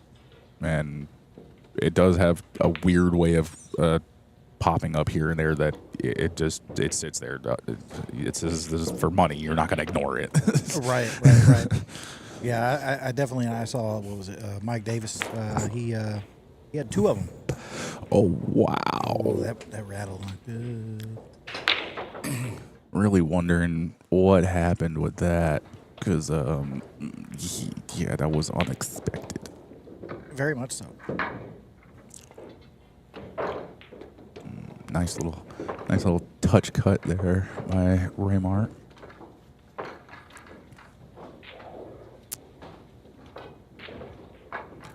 So as long as nothing crazy happens here, it looks like Raymart should tie this right up. And it, if I'm not mistaken, I believe it's his break as well. Wonder if he's going to try to pull it back or go 2 rail. I think he's trying to actually go 3 rails. Okay. 4. That boy's got such control of his stroke that I wish I had. Especially with a super long bridge. There we go. So while they rack them up, let's see what's going on over here. Over with a nice 4-ball shot in the corner there.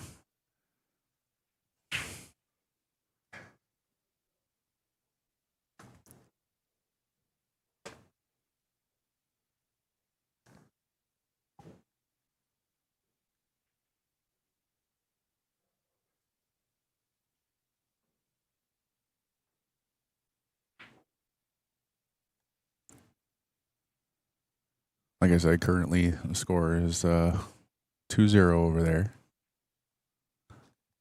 Oh, no. Oh no! Hey guys, jump into the comments here. Y'all want to stay and finish watching this rack, or y'all want to go back to the main table? Until I get answers, we're gonna go back main table. If you want to see what's going on with that one, check out Table 2 action over on the Viper Billiards channel. It is streaming at the exact same time. There's just no commentary, so you don't have to hear me flapping my gums. But that's what makes it so much fun. The commentary is everything. No, my stress level is everything. I probably stress myself out way too much trying to bring the most positive and entertaining / quality of image production to you guys, because if I don't, you ain't gonna watch. Well, if you ain't watching, yeah, it doesn't help me raise money to get better equipment and bring you better content / also get added money for tournaments to have things like this. Right. Awkward, Well, you gotta have awkward the- shift there on the 3. I thought he might have actually been trying to potentially play a defense there and lock it in. Yeah, he definitely got a little bit more power on it than what I was expecting. See, Raymart's got such a good stroke. He's probably going to completely avoid the side pocket there. But I think it might have crept into his head last second that it might have scratched.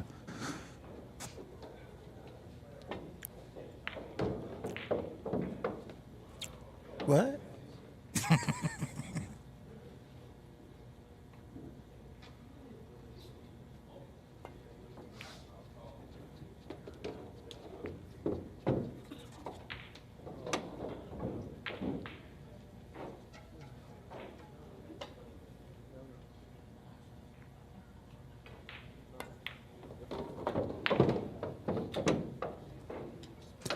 Nice little touch right there. What do you think? Play this with top up, or just try and Stun it. hold it a little bit? Stun it. Yeah, that's what I'm thinking, because the angle's small enough. Oh, whoa! And that's why. Jeez. That's why. That's why. And Jesse fires the 6 pistol. Good God! That was with an extra 5 hammers on that. He pretty much took from the online pool game. He pulled the power stick all the way back. Yeah, right. Yeah, that was a prime example of when less is more. A simple stun there would have still gave you a good position and out, and I mean, everyone's more comfortable with what they're more comfortable with, and it is what it is. But at the end of the day, you're gonna look back and kick yourself in the butt, like, oh man, I should have done that different.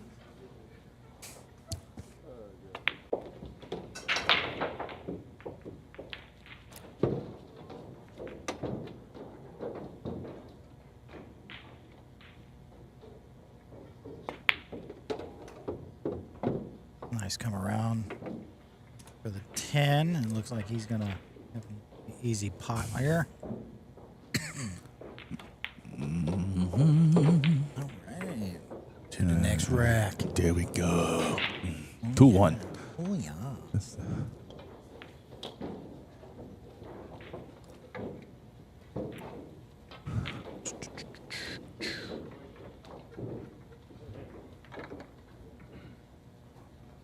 Looks like Tom ended up taking that rack. We're at 2-1 on this is table 2 action.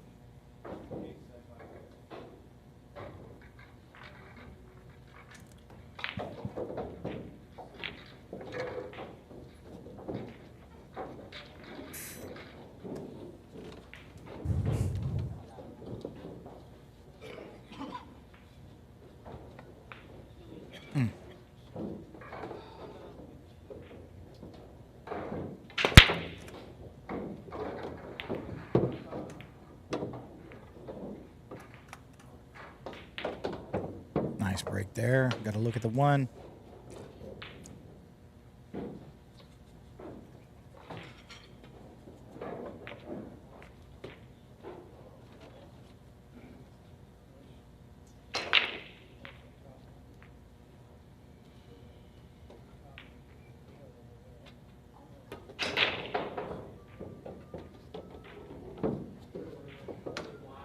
Oof. Don't know if he's happy about that leave. I'm going to assume those of us as amateurs, if we don't like it, he really don't like it. I mean, we're all pros from the chair, though, right? I mean, I was pretty good at some side pocket on Nintendo back in the day. Did he clear the 10 there? Let's see. Let's take a peek ski, because we got more than one camera. Oh, looks like he's clear there. Yeah, he be alright. More than I. Don't know how I feel about that, though. I don't like that. I feel like he's probably just going to end up playing it with stun. Maybe a touch of draw, come into the 7, bump the 7 so that he's got the 5. And then if he leaves himself the angle, yeah, it looks like he's going a bit low on the cue ball here. Oh, he went the other way. I did not expect that. See, this is why I don't play in these tournaments. I'd get my butt whipped. No, but you can learn a lot from. You know who I need to talk to about being a sponsor? Tucanos. Brazilian steakhouse up on the peninsula side.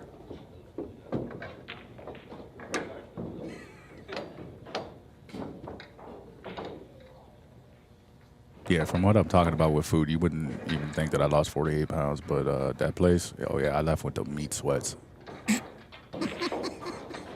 It's some good food, man. The lunch special's great up there. All right, I'm gonna stop talking about them until they sponsor me. No more free advertising. Yeah, no more free advertising. But no, I dang near on go at least 2-3 times a week up to Lindy's over on Shore Drive. Get me some regular old hot wings. Occasionally gives some of the killer, the suicide sauce, and oh, dude, like. Can I send these nachos back and go get them? I mean, she right here. She can get you 25% off. It looks like he got a little. As her bosses are listening to this. I don't know if he really likes that angle. What do you think he's gonna? The angle he's got looks like he's gonna have to take the short side on the 10, maybe. Just pull it straight back down the rail. Yup.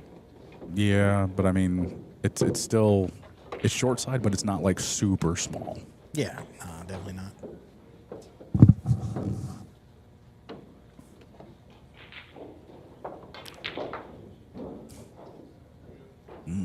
So still same score over on our table 2 over there.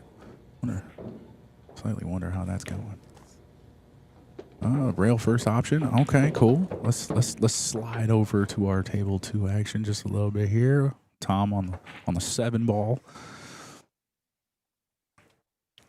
Let's see what he decides that he wants to do with it.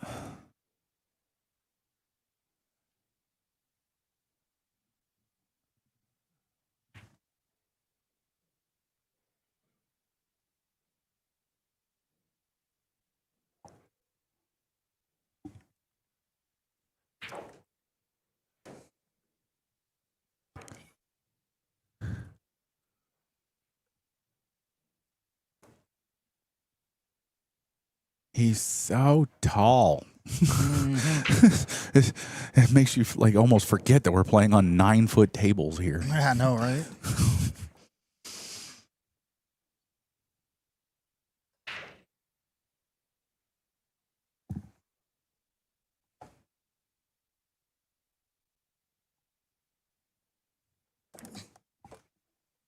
Yay! The only thing is, I don't think anybody actually heard that. I didn't press it. Oh, you didn't? Fail. Like, press the button. It's not even. I can't hear it. I literally can. Well, I don't know. I can't. Oh. Well, you're hardwired. I want to hear it. Let's go back here. All right, let's see what's going on over here.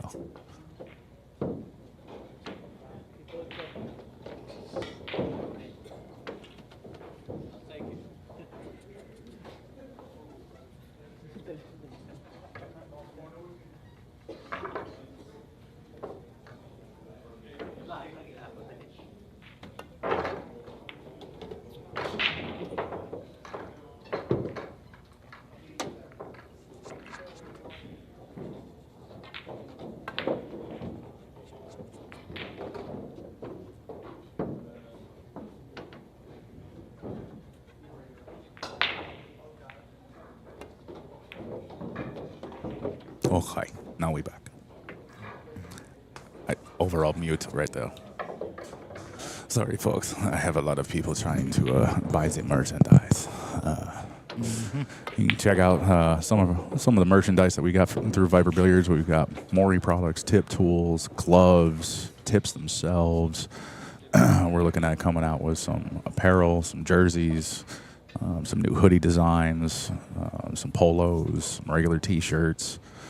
Probably gonna come out with the hoodies and the polos first because winter in this region is coming. What do you mean it's coming? It's already here. No, this is false fall.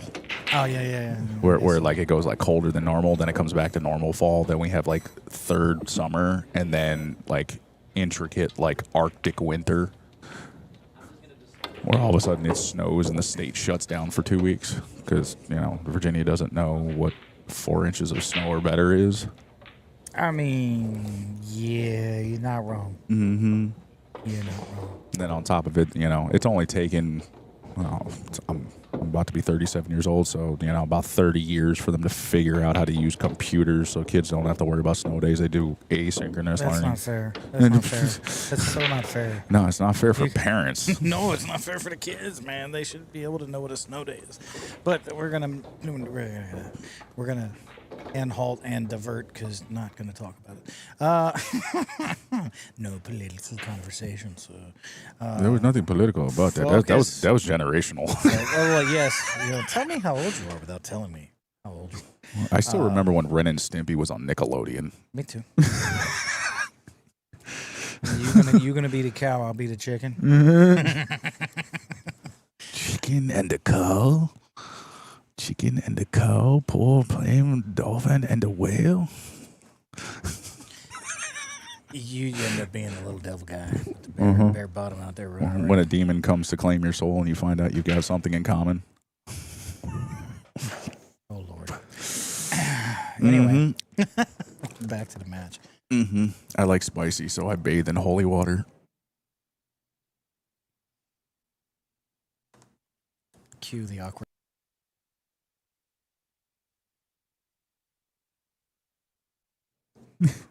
Oh, boy. All right, long arm Tom. Hey, I can tell he's straight stroked. That's a really big vein in his arm. Did he get to leave, though? I'm pretty sure he did. Unfortunately, we don't have another camera for that one, but we do have this. Back to the main table. Yeah, looks like a scratch on the break there from Jesse. Good old ball in hand there for Raymart. I think this is going to be a 7-10 combo. Ooh. What do you think? Depends on how Raymart lays up for the 7. It looks like one down here. Yeah, he's going to come back up for the 2, 3. Yeah, he should be on that, like where he is now for the 7 to be able to play the combo based on the table layout, yeah. Sorry, I don't have my contacts in, so I had to like put my eyeballs dang near on the screen in order to see whether that was the 5 or magically became a pink 4. Just go and change the resolution a little bit. It'll help. Or just put in my contacts. I mean, or go get LASIK. Wait a minute, did they not update the score? Isn't it supposed to be 2-1? Oh. You know what? They're playing. I'm not gonna trip over it. They have been looking at their phones. I mean, if you trip while you're sitting down. Oh yeah, the 6 does go up. I mean, if I trip while I'm sitting down, I better be tripping with finesse. I mean, at least Otherwise, it don't make no sense. it's not going to hurt as bad when you hit the floor. I mean, yeah, well, losing 48 pounds, it does kind of help a little bit. Yeah. There'll be one less crack in the concrete. Very nice, very nice, very nice. Very, very smooth and magical stroke there. See where we finished over here. It looks like Tom's actually got ball in the hand from that one. Must have played a defense there. Currently, the score is 2-2. So Tom giving up a fight. Or not giving up, or giving English hard. Oh, God. Words are hard. He's putting up a good fight. Yeah.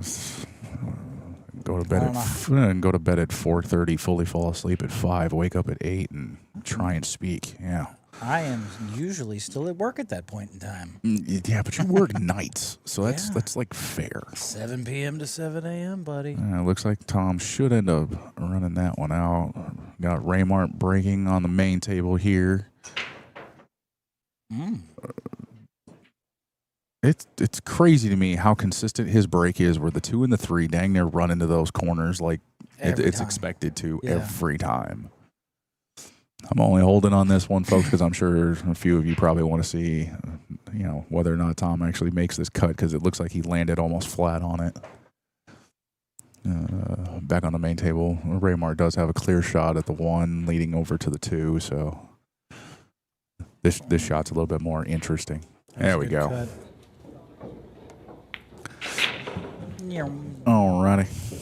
Now, does he want to play it down here into the bottom left corner of your screen or the bottom right? I would try to pick one, but yeah, Raymart gonna do what he gonna do. That was a good shot. Either one was good for him. Good control. Yeah, I would have gone for the same pocket just because You just scratched on the side. something. I probably would have overcooked it. Cue ball to win all the way back up to the head row. Yeah. One time I needed it, to actually gaslight something, and I would have freaking overcooked the crap out of it.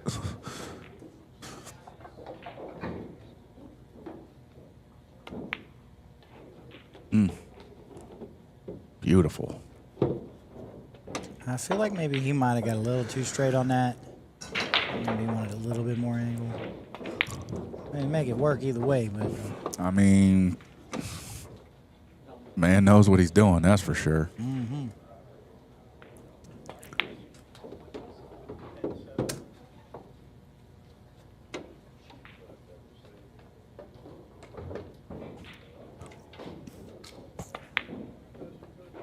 oh no.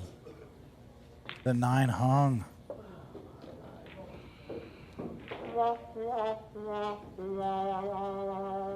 Courtesy of your main tournament director. Hey, gotta have some fun with it sometimes. Awkward silence, it brings out my Tourette's. No comment. Well, reserved comment. Not going to say it.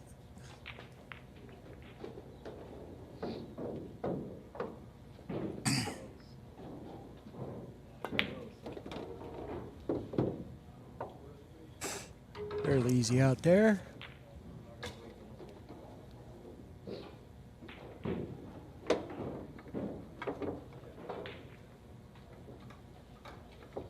Looks like Jimmy Bird ends up beating Van Howard 6-5.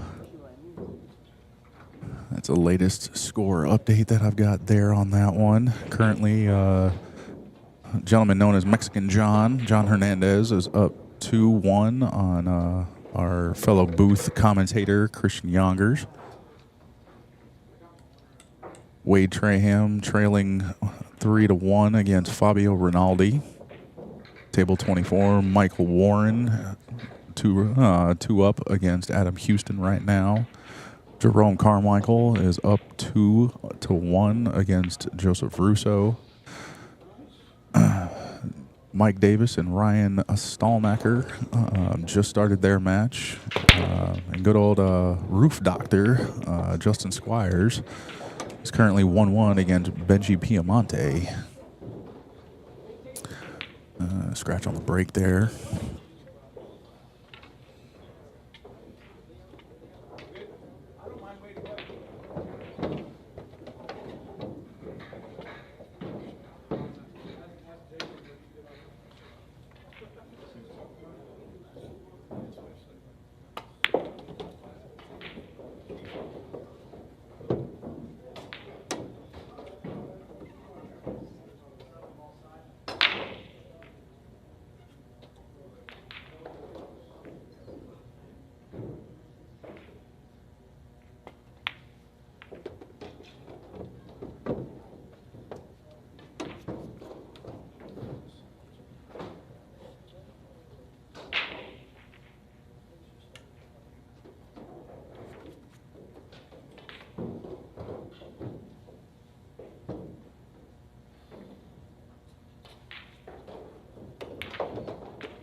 ready, folks. Slight technical error there. Had to help out one of the players with his phone. So, current score on your screen is accurate for the two. Jesse up 4-3 against Raymart. Jesse's got ball in hand here. It was an unfortunate scratch there. It just kind of rolled bad off the contact.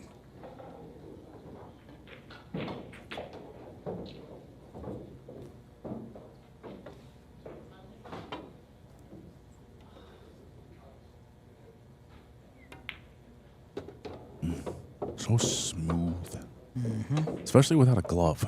I don't know what it is. Maybe I haven't lost enough weight yet, but like my hands be too moist to not use a glove. Pick a different word. Why? It is accurate. My hand is steamy. It's clammy. Okay, use the other one. Moist. You're gonna get reported. For what? Talking about moisture. Freedom of speech, baby. Oh, look at that. Ooh, I'm prettier than my ex-wife. Jesus Christ. He's prettier too. Oh Lord. Yeah. Well, which one? Which one are we talking about here? I mean, The 2008 one or the one after that? or the 5.5 pound baby Jesus. Uh-oh, you're trying to roll a little short here. Nah, I think he's okay. Nah, he'd be Come back alright. across. Yeah, he just gonna play that with top. Should put him right in between the diamond and the side pocket. Coming back for the 10. Probably play it just the two rails.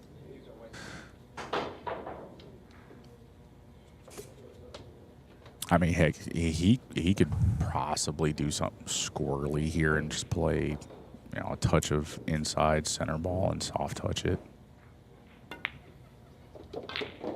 Ooh, that's God, it's so touchy. Eesh. It makes my skin crawl. yeah. I definitely would have put a little bit more inside on that. Try to straighten it out.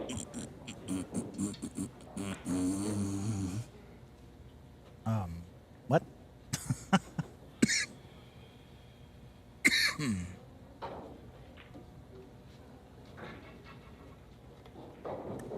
It's tight cut. Oh, it is. Looking from the side camera, yeah, it's dang near 45. Oh, he opted for the safe. Yeah, I think he needed it to reach the rail a little bit more. Mm-hmm. Because you see Raymar, he can Ginsu. Oh, he's got the Ginsu broke out. Oh, he's calling all the way back down here. Oh, he's going. Well, I mean, it is pretty straight. It is pretty straight. Oh, nope. It's going to lay up. Nope.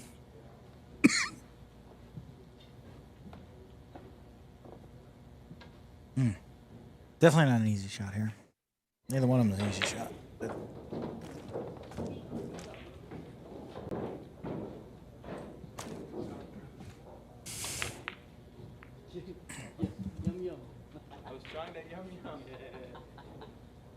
I think he's going to go for it, though.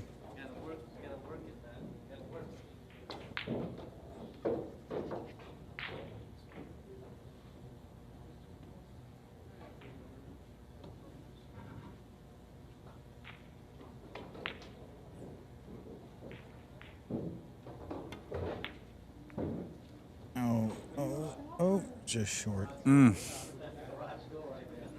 It looks like it might be just far enough. He slow rolls it. Might miss that side pocket, the cue ball. Unless he tries to elevate a little bit, get some draw on it. Which one do you think he's going to do? I think he's just going to end up playing it with a touch top and just send it up.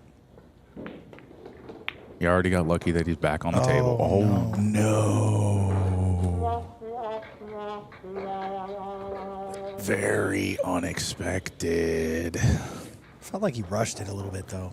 He might have just a tad there. Electing for the safe again. Leaving another straight long table bank.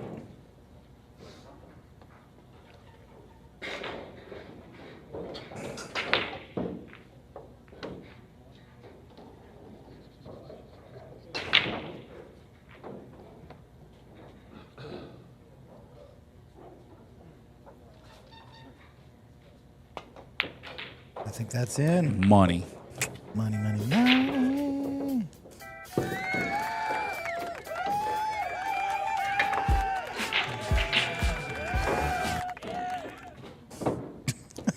Hey, you having too much fun with it? This is what happens when, someone with ADHD owns a company and gets people to watch a stream and just decides to go way too far with electronics.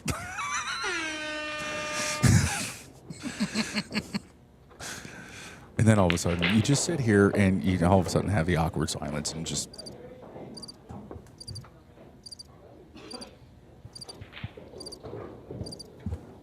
You gotta give the people what they want. Content. Oh, then if I need to give the people what they want, then I need to add the emotional damage on here. Emotional damage. Or like the ones that just don't make sense that we look at, and you get the Keenan Rockmore. Why? From Keenan and Kel back in the day. You gotta get the minion. What? Another scratch on the break.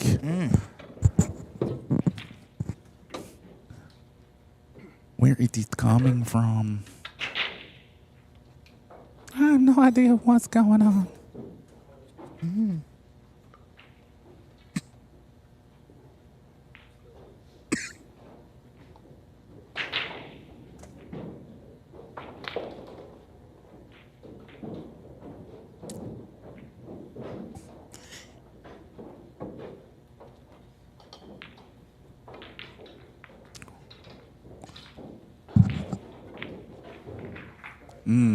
Very nice.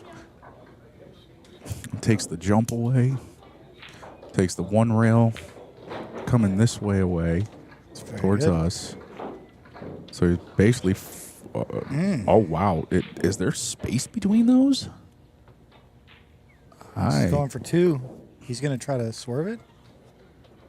Catch two rails. Very minimal space.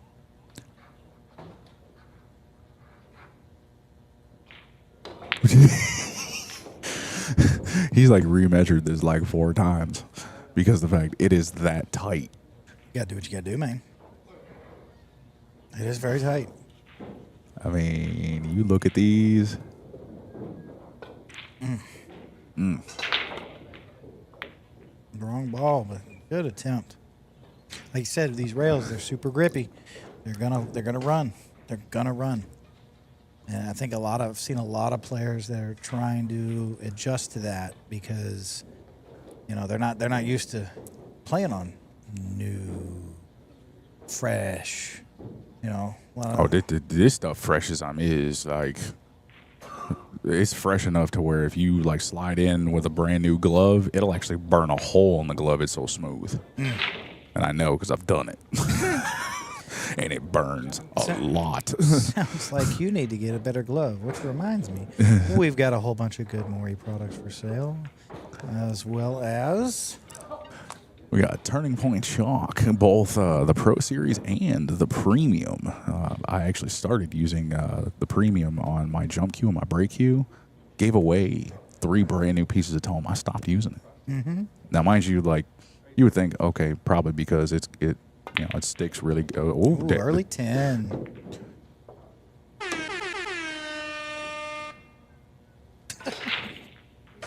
Oh boy. Would you pick a side of the fence?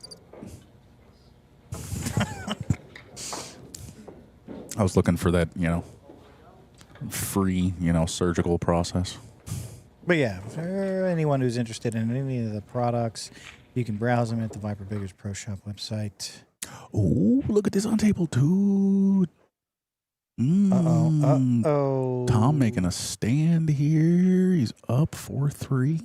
That looks like a 110 combo right there, if you can hit it right. Definitely not friendly there for Tom. Oh, that was off.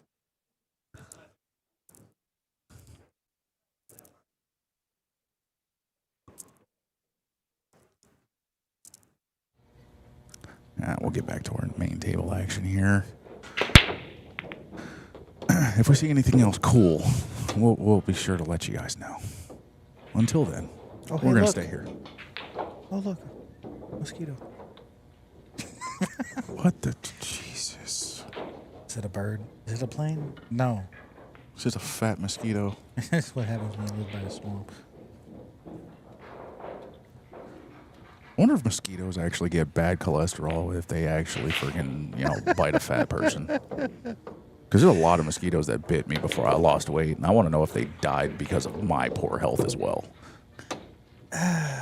It would give me some kind of satisfaction for not actually swatting them on my arm myself. I was just too slow when I was that big. It's one of the good things about winter. Yeah. As soon as the first frost comes by, I know they all die. Mm-hmm. And then, pour antifreeze into the ground so that it just kills all the eggs, too. No, I'm kidding. Don't do that. You'll destroy your lawn. Learned that from personal experience, did you? No, I just understood that from freaking chemistry class. Grass does not like antifreeze. Nor does it like, synthetically engineered, oil. That's the reason why. They tell you, do not dump oil after your own oil change at home. Nah, that's just a. But hey, just to let suggestion. you know, if you pull the drain plug out of your radiator after about 60,000 miles, it dispenses high-quality Mountain Dew. Really? Did you put it on ice? Oh, I even got me some whiskey rocks for that stuff. Oh, Jesus. Mm-hmm.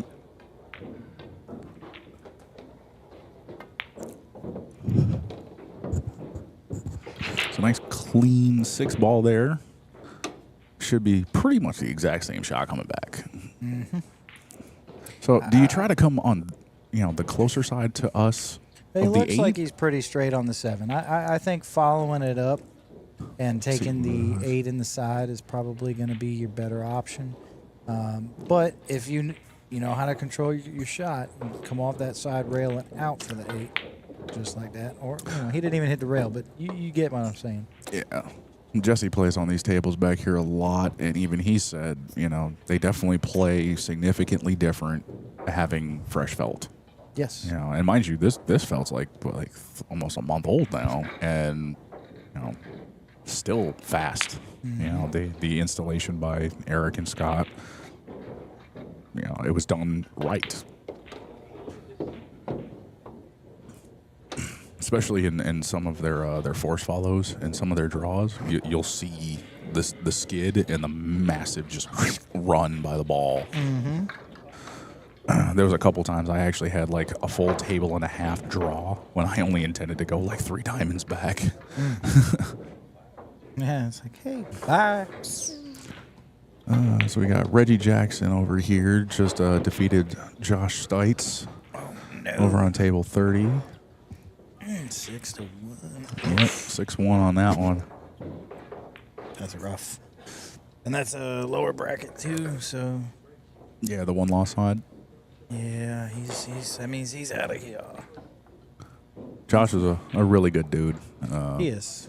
Absolutely. Had some significant life challenges lately and has still pursued pool as his relaxation and his comfort, and has definitely bounced back solid. Has a really good personality and attitude, and I definitely appreciate him participating in this.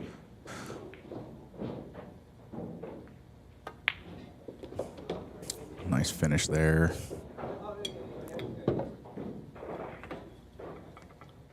Let's take a look. Tom is up on Neil.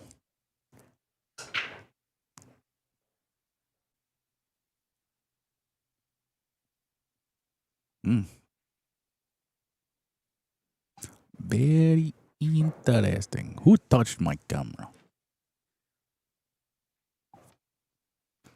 Why is it swinging? What? It's swinging. Just a tiny bit, not a whole lot. Maybe it just doesn't like it. You know what it is? Neil has told me that he typically does not feel like he plays well in a jersey, and I just noticed he is wearing one. He is. Almost kind of looks like a young Efren Reyes. You're not wrong there. You're not wrong. It's uncanny, like how close it really is. He's got to get the smile and the wiggle going. That and the slight like overgrowth of the stash on the right. curling the upper lip. That and he needs a sandwich wrapper.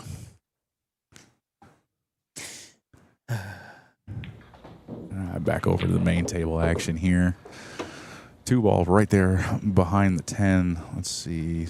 The side cam let us know. Yeah, it looks like it might pass the 3 on a nice slow ball.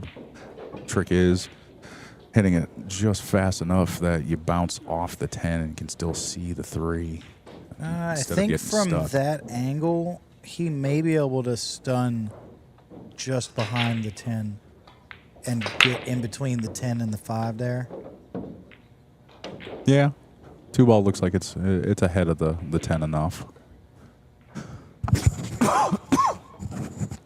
Sorry there. Had an old man moment.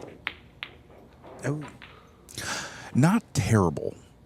Only because of the fact he left him on the rail with both. Yeah, and then he... But it's also not directly on the rail. Right. And limited the options with the 3. Yeah, very, very limited. But it does look like if he cuts it correctly, it pretty much looks like a natural path to where he shouldn't get caught behind the 5-6. He should just come out a little bit, depending on the speed, and still have that 3 in the open pocket over there. Now, how he ends up positioning on the 4, he may elect to play a safe here. You don't know. Depends on the level of confidence. With Jesse, the man got a Ginsu knife. His Ginsu is like a cleaver that still, slices transparent tuna fillets. He could cut a piece of paper, thin like. Yep. Yeah, he could take a piece of paper and make it look like rice paper. Take one piece, make it 2. Pretty much. Long ways. Oh yeah.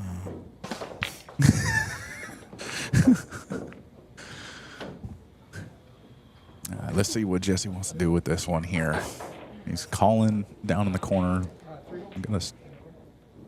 I'd still call him the 3 ball. No, I think he's going for the combo. Either that or he's playing off the 9. Yeah, maybe. He is a fan of straight pool, so it could be something that he's doing. Maybe even playing it as a 2-way. Yep. Yeah. He was calling it just in case it caromed off the wrong way. And I think he's got a clear shot here. It's tight, but I think he can get past. Yeah, I'm pretty sure he can. Worst case scenario, he can play with some bottom, and he's got the 1 pocket shot across. So depending on what pocket he calls, is pretty much going to let us know how much of it can he see.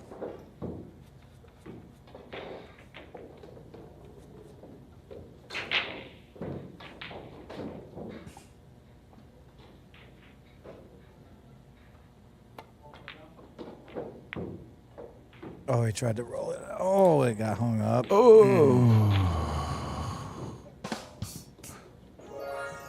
No, wrong one. There we go. Yeah, that one right there. Yep. This is how I feel about your ability to use these buttons.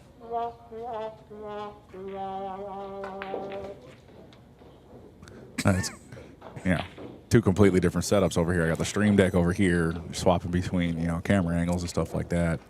Plus, the good old, Rode Procaster 2, which if you're a streamer or of almost any kind, whether it's pool events, if you're a gamer and you're looking for a solid mixer that you're probably not going to need to ever replace, because this thing's got 4-channel input, 4-channel monitoring, stereo monitoring. You've got 2 USB inputs. You can direct connect to the internet, with an Ethernet cord in the back. XLR style inputs, or quarter-inch inputs, or quarter-inch with an adapter on the end. You pretty much this has so many functions and so many different things that you can do that it's just ridiculous. And I'm happy, with everything that it has available, to be able to make sure that the sound quality is good for you guys. Bring a little bit of comedy to it, because Sometimes it can get boring just watching people play pool. yeah, especially when you got really good guys like this, where they just kind of run out most of the time. I definitely feel like some of these hanging balls, it's literally just still adjusting to the felt, and we're still in early matches. This isn't like WNT, where it's like these guys are practicing for an hour in between matches, and their stuff's scheduled out 4 hours apart. No, these guys are. I'll say, you want to see some really interesting matches. Wait till you're in the last round of the night. Everyone's been here all day. They're tired. Yep. They're worn down.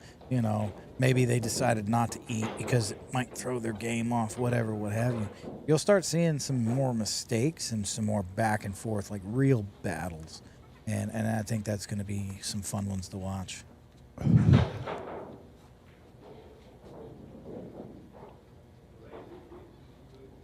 Or they could just put you and me on the stream table and everyone can get a good laugh. I mean, I've been on the stream table. I got beat 20-0 by Neil. I'm good.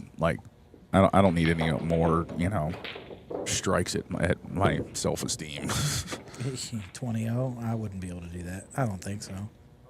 I mean, maybe if I tried hard enough.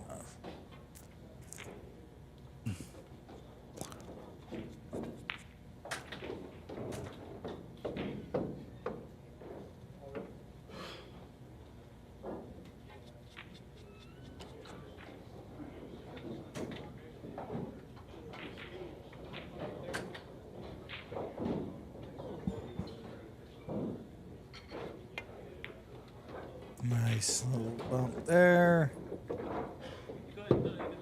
And it looks like he's going to close this rack out. Pretty straight 10. I think he gave it to him. Yep. He did. Gave him the courtesy ball.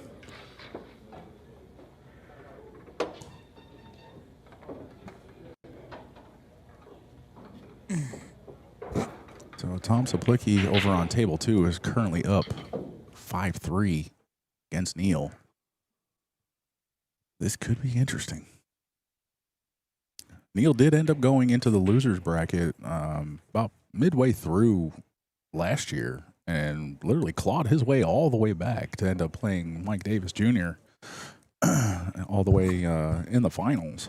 Yeah, So, that was. I mean, and he had to overcome a really tough opponent too, Oh yeah, because he played Nathan, and that was a fun match to watch. it was. I felt like I actually learned something, on multiple occasions watching that match. Different ways to be able to shoot a shot that actually seemed like easier position play. Oh, I don't think he meant to hit it that hard. I think he was trying to get him over on the rail. Yeah, I definitely, he had that smile on his face. He knows he kind of goosed it just a tad bit too much. We'll come back over here. Good old table 1 action. It looks like we got him on. Jesse's on the hill. Yeah, they finally updated the score. Oh, good Yay. Lord. The 9 ball goes down. Yeah, that looks like he might. No. Yeah, he's going to have to come off. Yeah, he's going to either have to play a push or he's going to have to come around the backside on that one. Looks like he's possibly trying to come early so that it actually comes straight off of the long rail. And the cue ball just plays up table for the safe. Oh, no, he's actually... Oh, okay. I need to sit back and learn something here. Kick one rail bank. Yeah, I can barely kick, let alone adding a rail. 2-way. Okay, makes sense. And then yep, okay, fully makes sense now. But Raymart can play that, rail first going down. I can see that easily. You can? I can see it. It doesn't mean I can you said execute you didn't it. have your contact center there. I'm closer to the screen now. Jesus. All it takes is like 3 inches.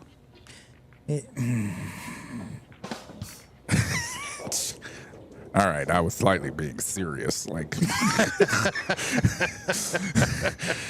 Come on now, that God. was funny. That was good. That was good.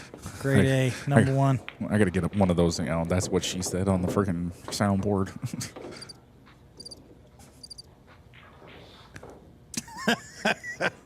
Good God. What? Damn. Sounds like That's a smoker's cough right there. somebody out there is having a bad day. Somebody punched an elephant seal.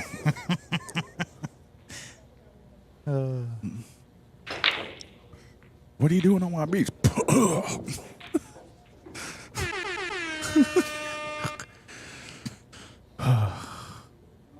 Finish him. I need chicken wings. Ain't nothing but a chicken wing.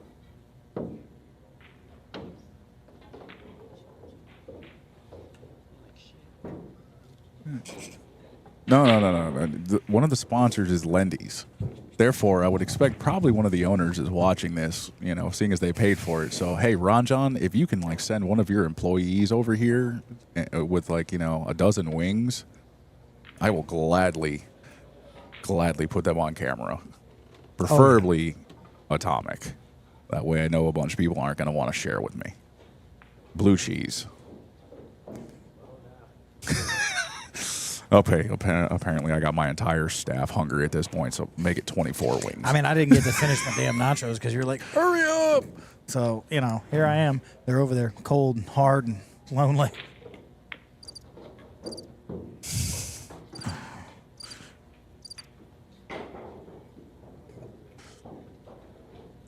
What the? Jesus. Oh.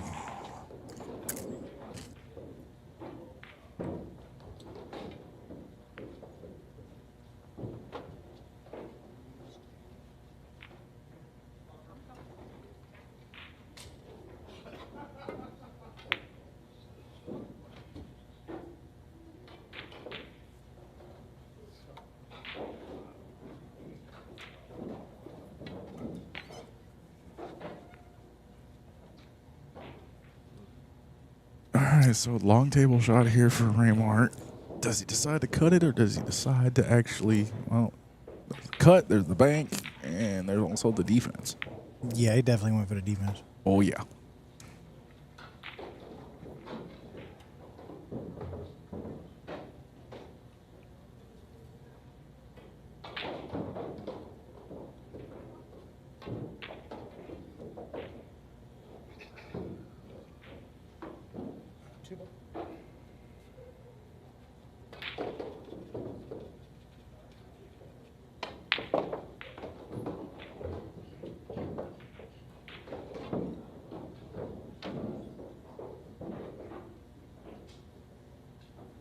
All right. Whoa. With authority for the defense. Very nice. But he's got a line there. Yeah, but the bank to the left isn't there. It's dangerous to go bank to the right. Soft roll safety. You got Yeah, the 8 and that's the 5 only as a thing I see. blocker. Yeah. That's literally the only thing I saw was a defense. The most direct shot. Which, potentially was, Now, probably so you know. what Jesse was trying to do. Now you see really now. what you can do is shave this too and just re-save. Mm-hmm. Absolutely. Wham, bam, thank you, man. We call that shaving the walrus. Because that was a big ball right in front of it. I've never heard it called that. You ain't been told you? paying attention on Sundays.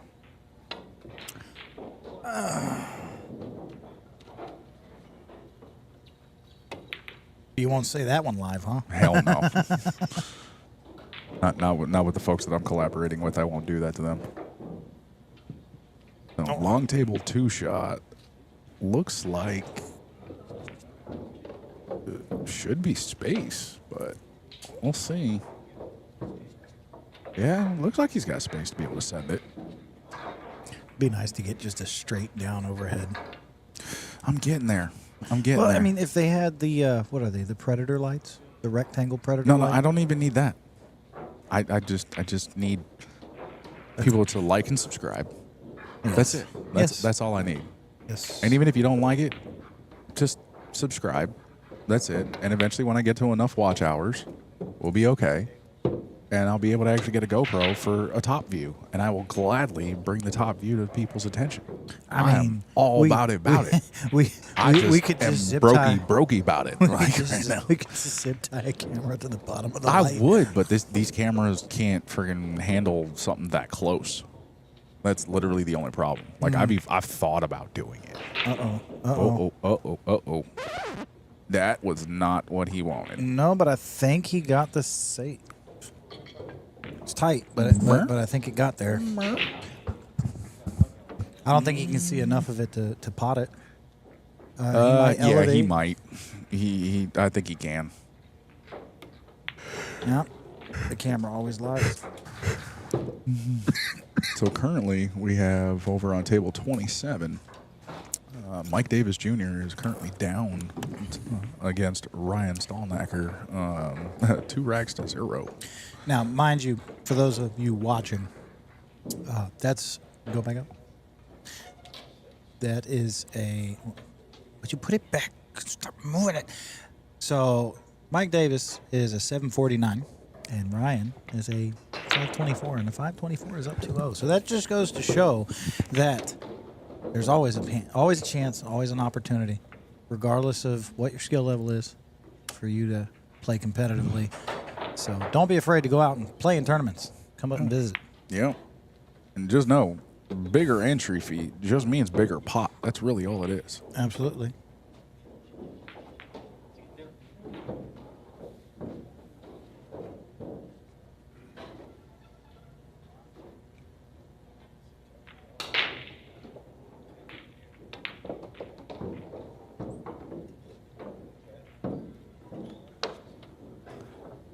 Alrighty. Should be a nice, easy little run out here for Raymart. Be able to get back in the groove here. Yeah, I think it might. English hard tongue big trip over now. Yeah, this should be Raymart's break after this one, I believe. Well, I think he's going to need more than just the break to get him out of this. I mean, he's playing decent. Yeah, I mean the safety play is there. No, you got that added pressure. You know, my opponent's on the hill. You know, We've got Tom up 6-3 against Neil now. I think it's getting to him. He's making more mistakes, unfortunately. But again, you know, a lot of people talk about you have good days, have your bad days. I mean, even in the same day, you have your good games and your bad games. So.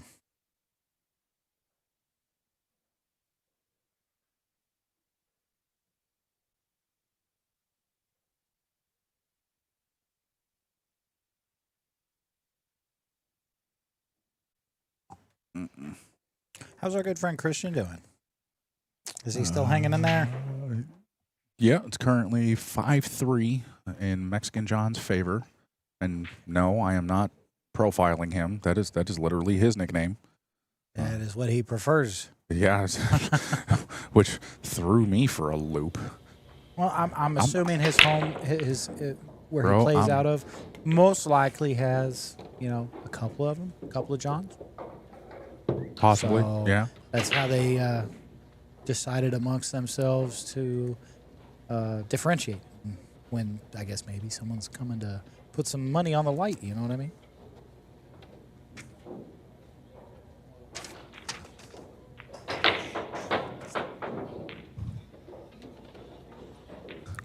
I just want to know how much higher is Raymart's hat going to go before it falls off? Well, you know, maybe it'll come down slowly every rack that he wins, because, I mean, it seems like it's kept going up in the other direction. So. we'll see what happens. Did he call that beside? No, he didn't call that beside.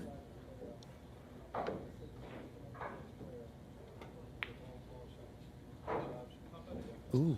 No. Now that was unexpected. I mean, seemed like a pretty routine shot there. No. Maybe he needs to pull the hat back now. That's probably what it is. It's definitely the hat. I think he's in the stands.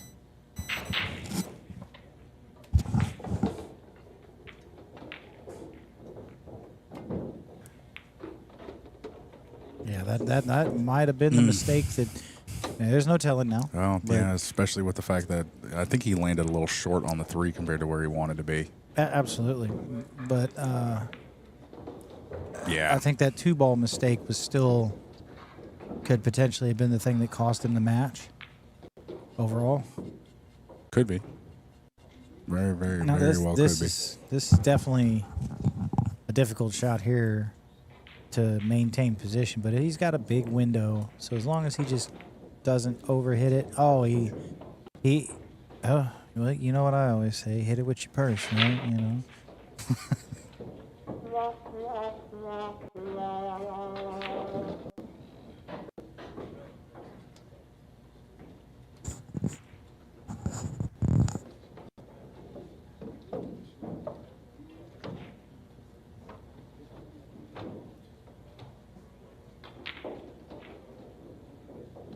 Where'd everybody go?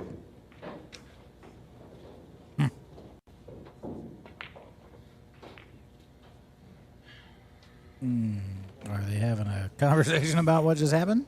I don't know. Is there an issue? Can somebody tell me what is going on? Okay, here we go.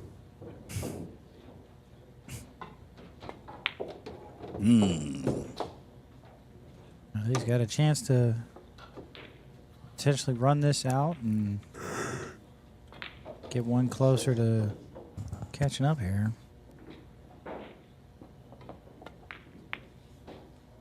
Just gotta stay slow, steady, get that shot line. It was so pretty. Oh, we got a score update here. Fabio Rinaldi beats Wade Traham 6-3.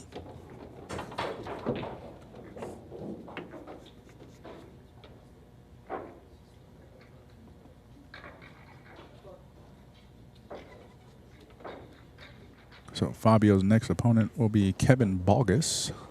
That's gonna be a good match. Yeah, possibly put that up on table 2. No, I already know which one is coming up on table 2. Is it me and you? No. It's like an exhibition match of used to be players.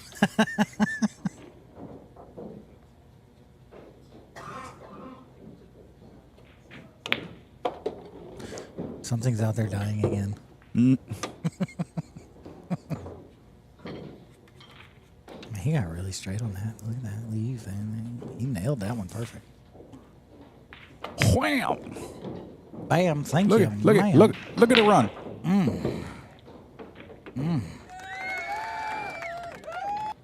It's so fluffy, I could die. All right. There's one thing Raymar's known for is never laying down. Yep. He'll keep Now going. he'll withdraw and go home to his family. I've had him do that plenty of times. He's like, "Thanks for the tournament, appreciate you, but I'm tired. I'm gonna go home and spend some time with my family." Definitely a family man. Mm-hmm. But when it comes to being down in a big tournament like this, he definitely does not roll over ever. Mm-mm.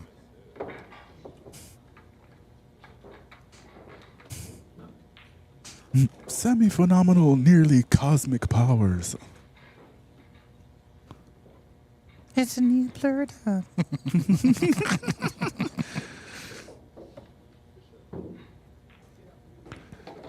Again, tell me how old you are without telling me how old you are.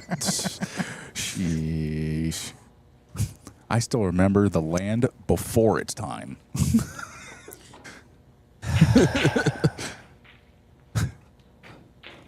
You want a tree star? Back when Littlefoot was still on tube TVs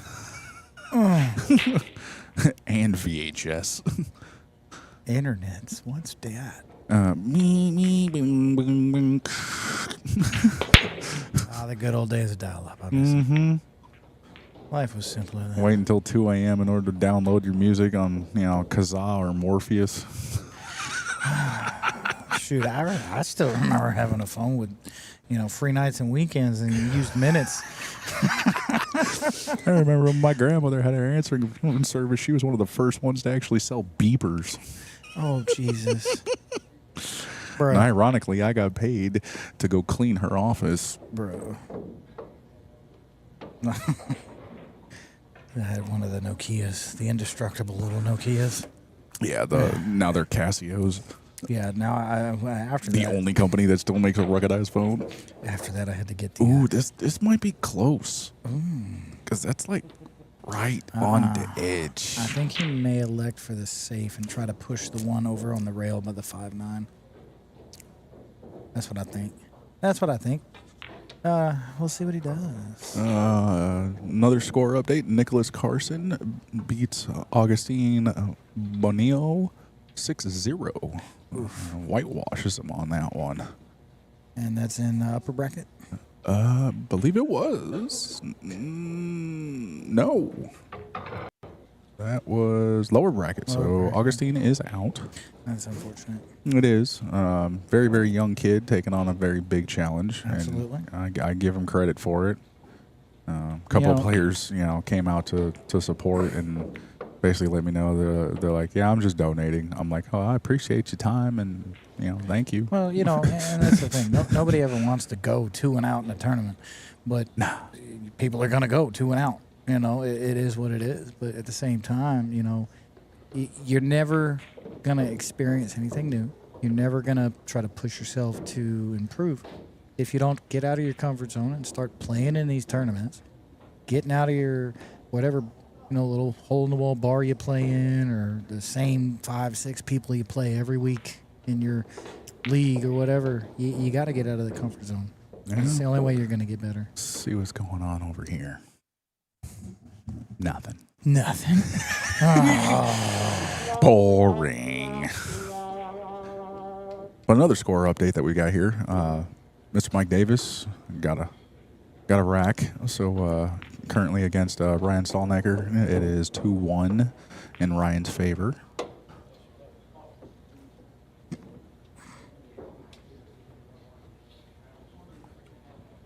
Nice shot on the 1 to still leave him some decent position on the 2. 3's down here in the corner. 5's a little tied up with the 9 ball over here. And Jesse's already looking at it. Like, I wish I had enough confidence in my stroke to where I could look 4 balls ahead and be like, yeah, I can get this. I'm lucky if I'm looking 2. Well, I mean, it just comes with practice, man. It just comes with practice, time and practice. I've been practicing a whole lot. Apparently, I'm practicing wrong. But I did learn something new the other day. A tidbit of information that I got from one of my mentors in the area, and it has drastically changed the way I shoot. Is it who I think it is? And I like it. Is it who I think it is? No, it's not Wayne. Oh, well, you're not supposed It's to say not his Wayne. name. You're not supposed to say his name. No. He doesn't want to be famous like that. Not a very, very, very opposite of that particular melanin content. Mr. Dave Abermatis gave me some very informative changes based on what he saw in my stroke, and they were significant improvements for me, even though it was just a very slight change. I mean, can we circle back to the description?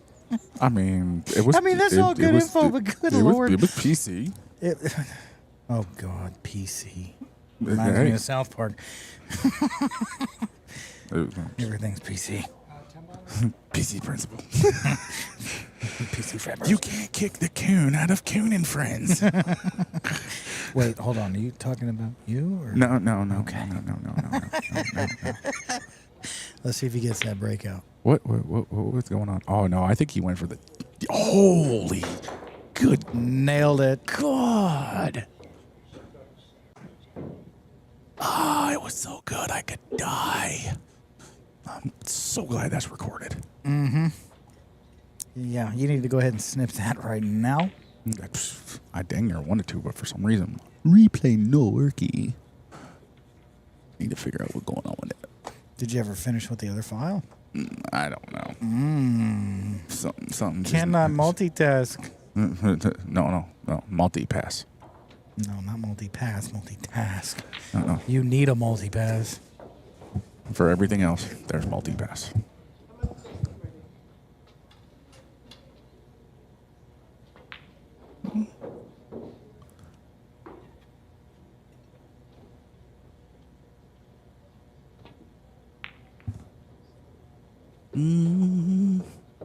So for any of the products that we've been mentioning, folks, go ahead and check out viperproshop.com. Any stick that you potentially buy, free shipping. And if for some reason it doesn't give you free shipping, I'll make sure you get the refund. Why? Because things happen when it comes to electronics. I'm an electronics tech in the Navy. Half the time when we order parts, and I don't even care like how much the contractors hate me for this, stop sending me broken stuff to fix broken stuff. Yeah, no kidding. You know, a $300,000 card. Fucking that they paid $10,000 over the retail cost for because it's being sold to the government. Yeah. It's ridiculous. And people wonder why there's a government shutdown right now. No, it's done. It's done. What? Finally? Yeah. Oh. Now I can actually, get a response from the other 75 people that, weren't getting my weekly status email. You sent out a weekly status email? I'm not getting it. I know you're not. I should be on it. It's 6 of us military. I and need to 75 know. contractors. I was getting 75 auto responses every Wednesday. I need to know your status. Fat and sitting down. What are you, my wife?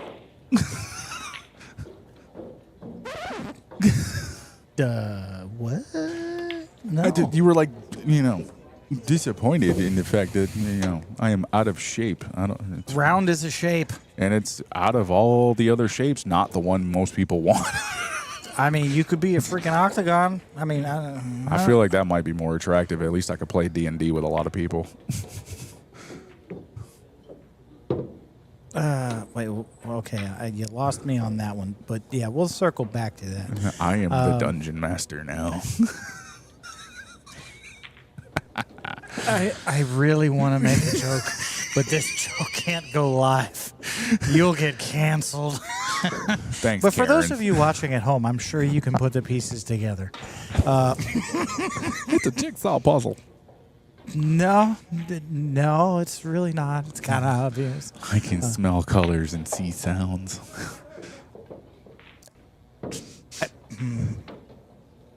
Okay. What are you on? And can I get some? Oh, that's an unfortunate miss there. That might be the one thing they needed to tie it uphill hill here. Let's see. What is it? What did he do? What does he do? What does he do? Whack it. No, he didn't whack it. Because it's easy like Sunday morning. Even though it's Saturday. Yeah. You want to keep it up, mister? You got yourself another Saturday. This just made me think of the Breakfast Club. Exactly. Does Barry Manilow know you raid his wardrobe? Don't you forget about me. What?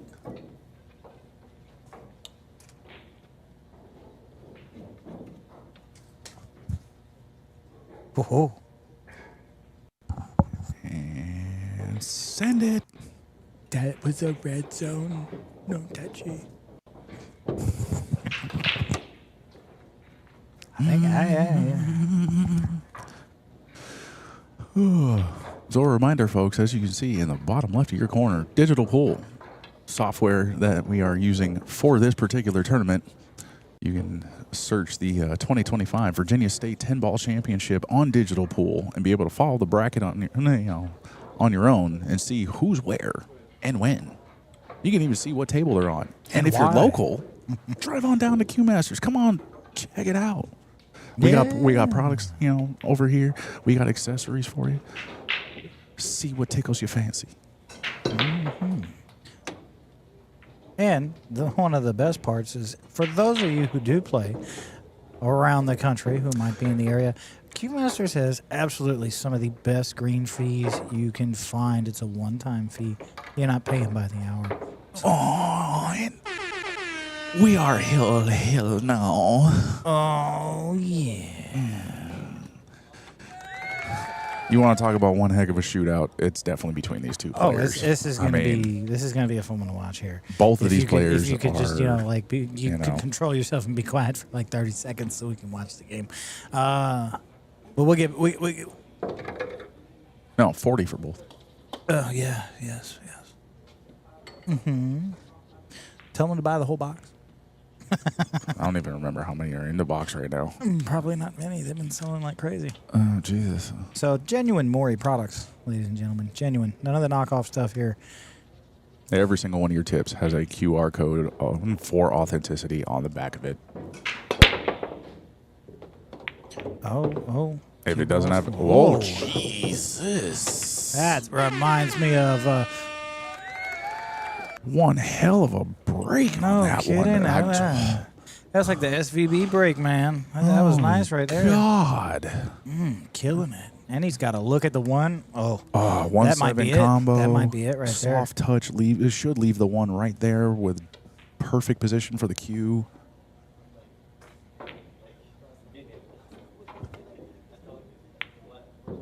Oh, no. What is up with that? Even he does not know what he done did there. He definitely had one of those. I think the pressure might have got to him a little bit. It was something. Because it almost kind of feels like he rushed that. Not quite, but it feels like it. Man, now this should be a straight out here. I don't think Jesse's going to have any issues running this table unless he rattles something or, overruns a leave. But, I mean, he's shooting so well. Oh, look at that. Look at that. Yeah, oh. Because I'm easy like Sunday morning. Again, no comment here. Sidestep. Yeah, I don't care what pool hall you go to, unless it is a major event in which they set up for this. Yeah, folks, as a player, just expect, for one, courtesy. You're going to have someone occasionally shooting next to you that is going to be in your way. That's fine. Don't be the one that gets in their way when they were already there. Just exhibit the standard etiquette. This is a gentleman's game. Most people, wearing a collared shirt, something like that, out of respect for the game, all that kind of jazz. Obviously not a requirement. But, just if you don't know pool etiquette, please learn it before you try to jump into some of these tournaments and whatnot. And that's one thing that's really frustrating for me is when you see people get irritated and they do that little I'm gonna lean, cross my arms, and look at you like you're in my way, like when they were already down shooting type of thing. It's like, come on, man. We're all here to have fun, be courteous, be professional. That was a nice cut. Yeah, I think he's out here. No, I mean, neither one of them's out. It's just a matter of, No, not out of the tournament. Oh, you mean out, like running, out on the rack? Yeah. Yeah. Well, I mean, really? As long as there's not a miscue. Whoa. Titty. Can I say that? Only because it's magical. It's magical. Somebody turned on the air conditioning because that nipple got big.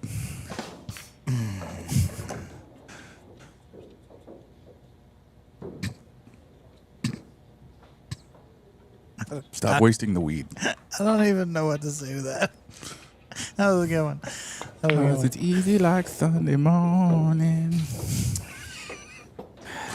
Are you trying to drop hints about tomorrow or something? Like, I mean, tomorrow is going to be easy. We'll be down to way less players. Yeah. All right, there it is. There it is from Mr. Jesse James. All right, yeah.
Digital Pool is the ultimate app for billiards enthusiasts, tournament directors, and league operators. Digital Pool enables world-class billiards events by using innovative technology to enhance and streamline the experience at every angle. Experience features like live scoring, text notifications, table assignments, real-time match updates, automatic reporting the Fargo rating, player stats and profiles, live streaming overlays, online player registration, and digital payment tracking. Enjoy all this and more by signing up for your free account at digitalpool.com.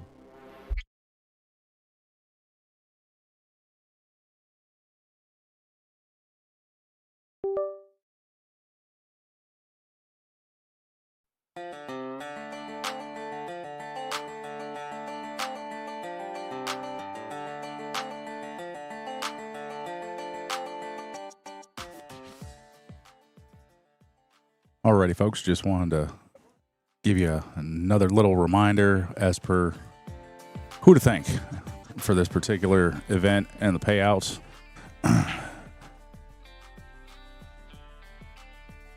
Digital Pool software that we're running right now, digitalpool.com, bridging the gap between players and technology.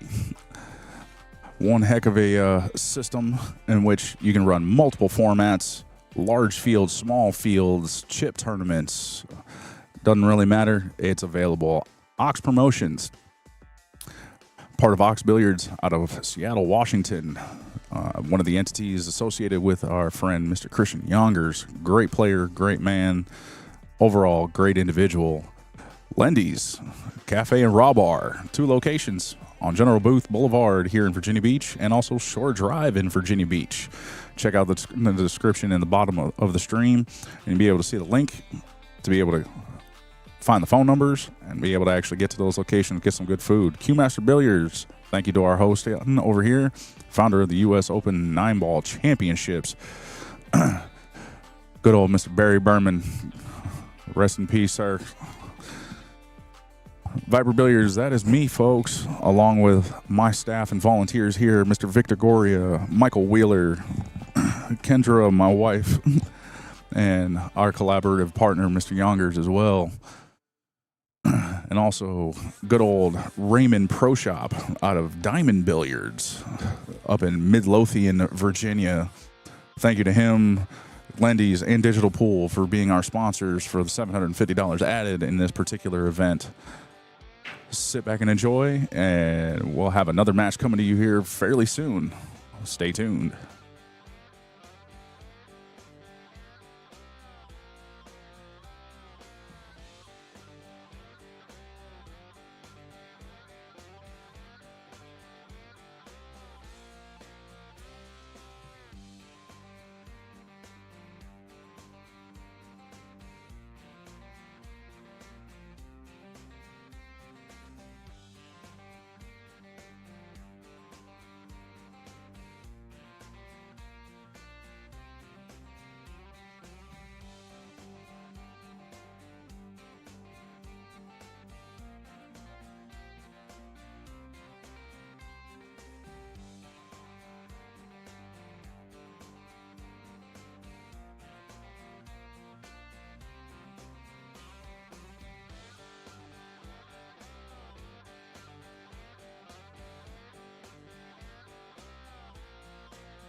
We is back.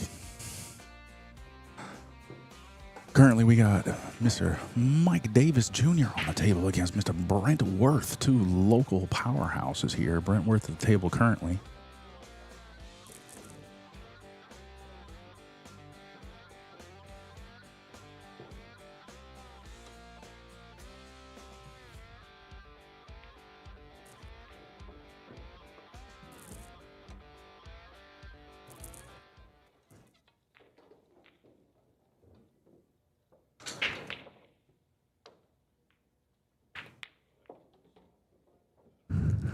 Yeah, it looks like he's making quick work of this, right? Yeah. Brent's definitely a very consistent pace style player.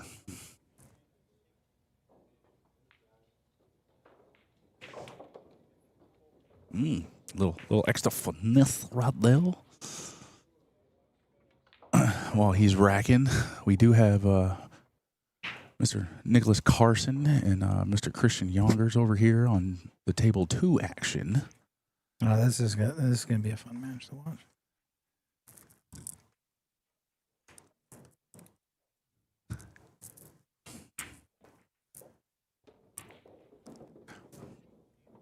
It doesn't look like he started yet. I think he's still warming up.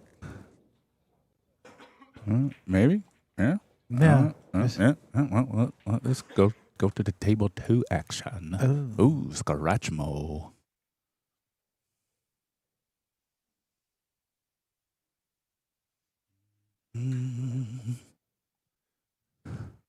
Who's ready for Christmas?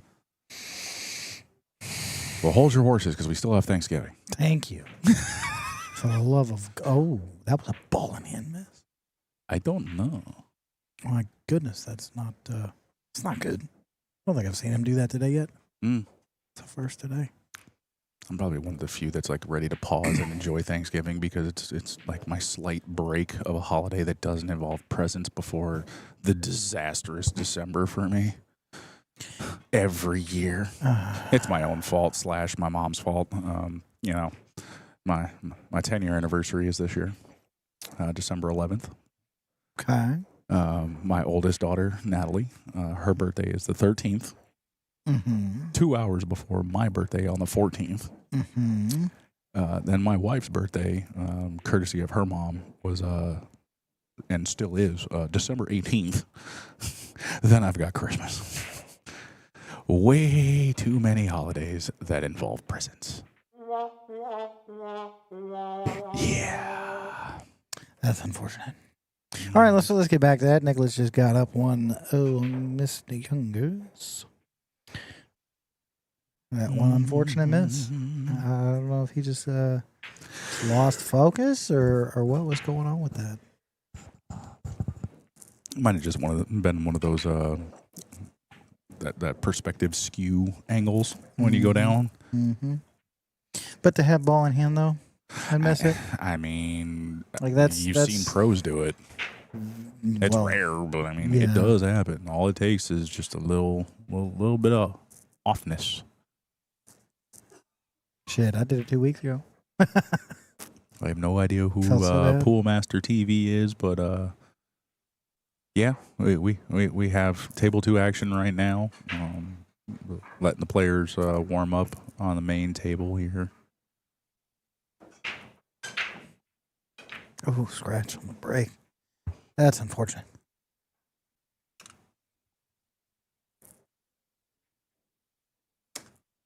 Good chance for Christian to make up for that mistake earlier.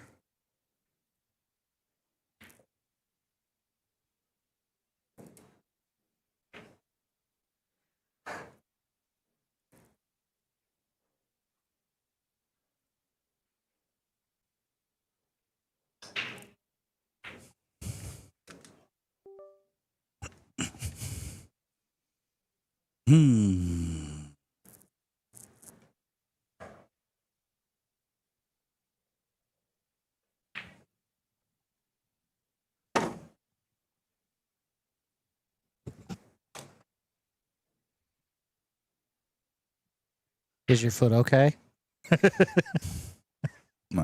My extra tech guy over here had an adult fumble moment.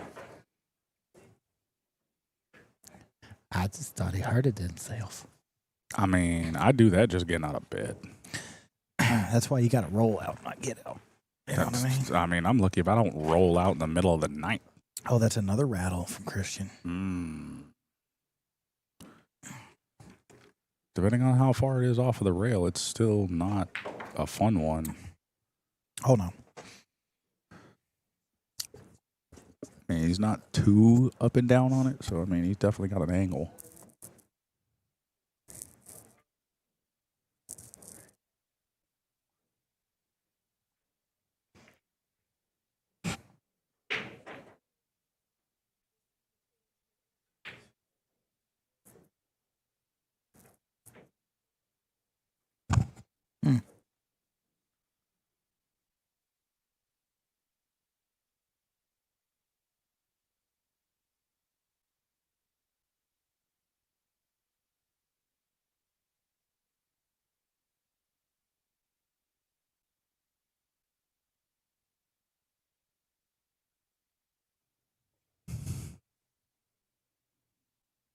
Well, another rattle cost him in this rack. Mm-hmm. That puts him down 2. Luckily, it's still an alternate break format, so there's definitely room to come back. Absolutely.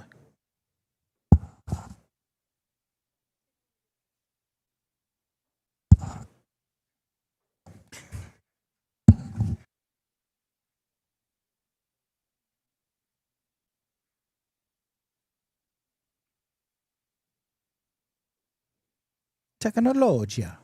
Mm-hmm.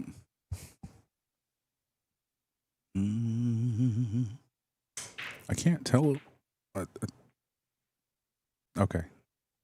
Currently, we got Mike Davis finishing up his little warm-up over here on the main table.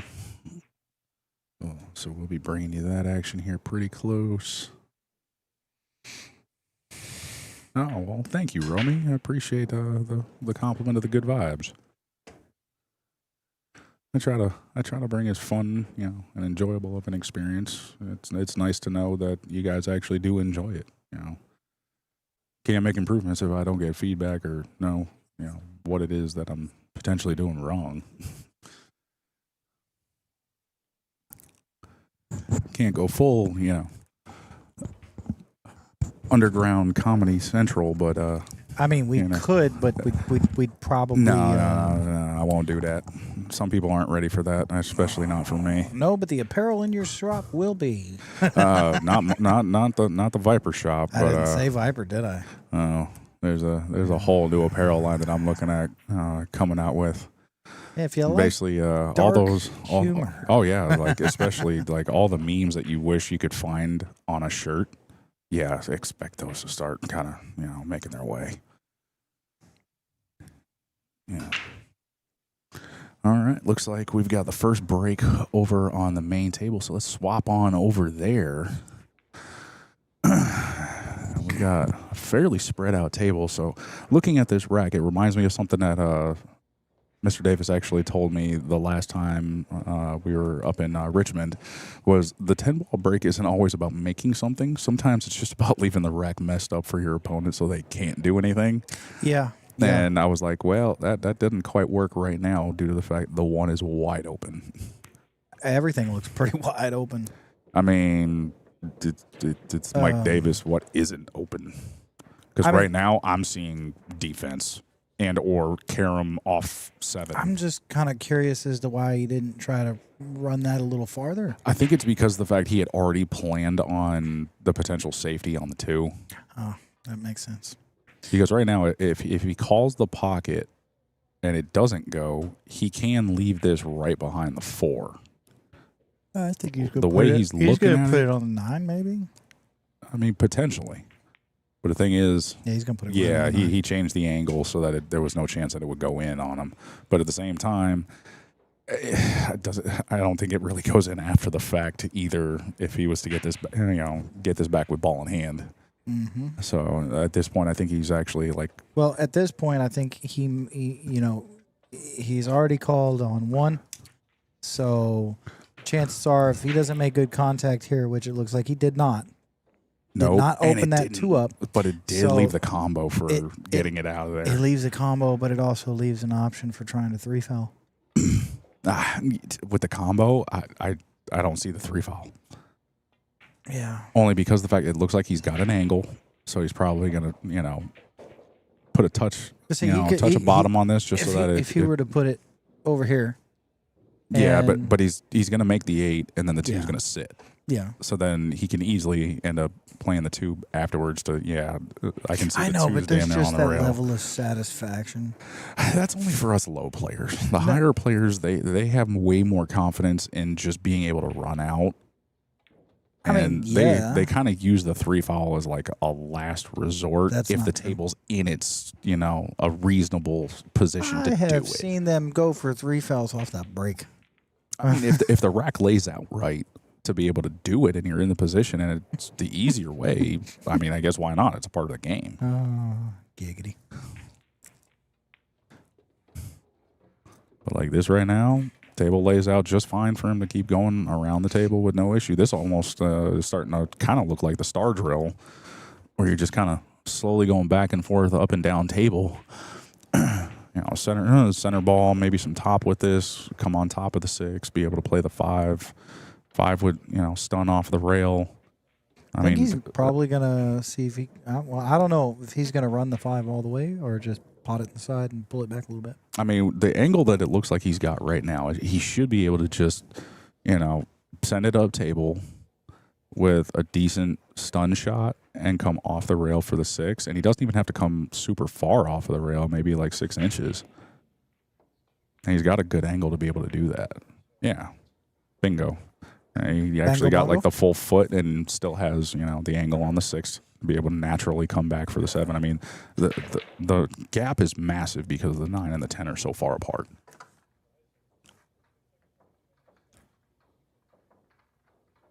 Let's see where he ends up landing after this. Yeah, perfect. Might end up a little straight, but not exactly terrible because of where the 9's sitting. Mm-hmm. Ooh, a little close to the rail for some people's taste, but for him, shouldn't be a problem. Most people know, He had enough to cheat it. Oh yeah, he did, which is not easily done on these pro cut pocket tables in the front.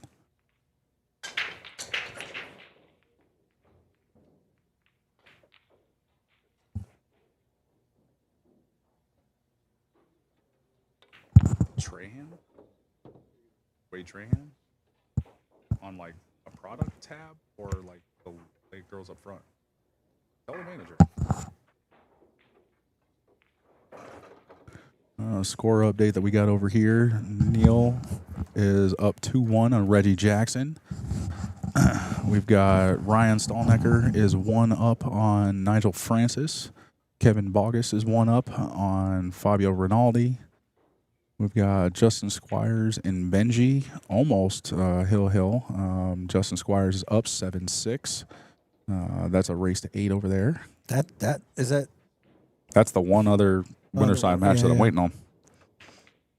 I was gonna say, man, they got that far that fast. That's one of the quickest matches of the day.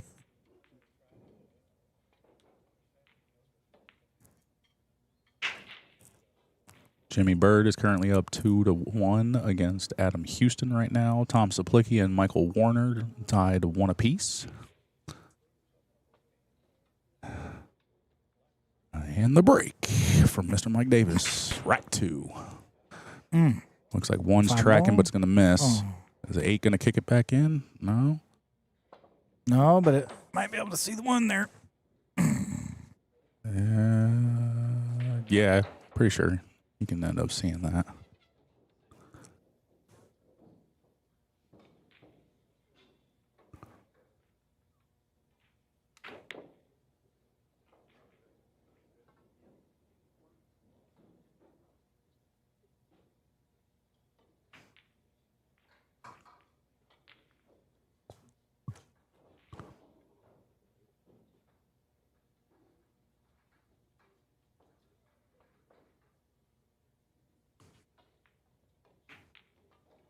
I can't believe he rattled that 1. Did you see that? it's a weird thing that occasionally happens when you come, rail first into the ball, and both of them are like super close to the rail, but they're not quite touching, and you're coming in super steep. Yeah, but it looks like it paid off though, because I don't know if he's got a window past that. He may have been pretty much just trying for the two-way shot. Not at the power that he hit it at. He hit it very hard. I mean, he did have to come back around. He might have been worried that he was going to come in contact with something on the way back. Look at the leave on the 2. He got the position. He just did the ball rattled. Yeah. And it does hit it. Ooh, very nice. Very nice. That's the professional. Now, don't get me wrong. Brett's getting down quick because of the fact he feels very confident in either the resafe, and or sending it all the way back down. Oh, I don't think he hit it too soft. Yeah, he definitely hit it too soft. Yeah, he left that. That goes all the way down. You know what I Now say? it is pretty tight though across the 8. He hit it with his purse. Yeah, he gonna play this with He gonna be mad at straight me. top and call it a day. Oh yeah, with authority, goes right past everything perfect. Mm-hmm. Did you say? What did you say? So What? With What? authority. I'm gonna have way too much fun with You this. must respect my authority. Okay, Cthulhu. Oh, trust me, Romy. I wish that I was at the level of some of the other streamers and whatnot. But the next goal is to actually, basically clear the debt that I currently have from, getting the equipment to upgrade, the presentation of the stream and all that jazz for you guys, and actually get a top-down view for you guys, so that shots like this we can actually really see whether or not the cue ball gets there to actually make this particular 4-ball, and or whether or not does it not pass.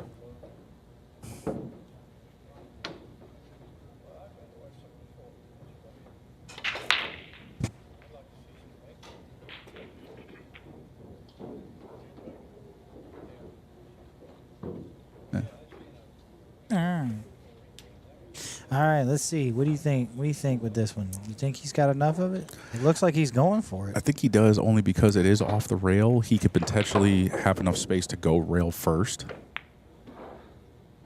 I don't even think he had to. No, Didn't look like it. No, It looked like he was clean to go.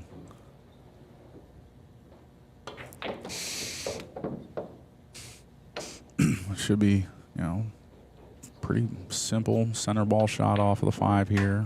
Maybe a little bit of stun. You know, I think we discussed this last year with Mike and the shake that he has in his arm. Yeah. And he even actually talks about it more now. Yes. And the fact that he still plays so phenomenally with that. Like, look, you can see it. And watch as he strokes. Solid. Every Just time. all of a sudden, it's like it goes away. Mm-hmm. Like, you can't even really see it in the front of his stick. But it's just, it's amazing to me. And, and then some people are like, oh, is he just nervous? Like, no, he's not nervous. Not this guy. He's definitely not nervous. Yeah, definitely a prior Moscone Cup, participant. And, nervous is not something he's ever, like, really got when he shows up at all. No, not a thing.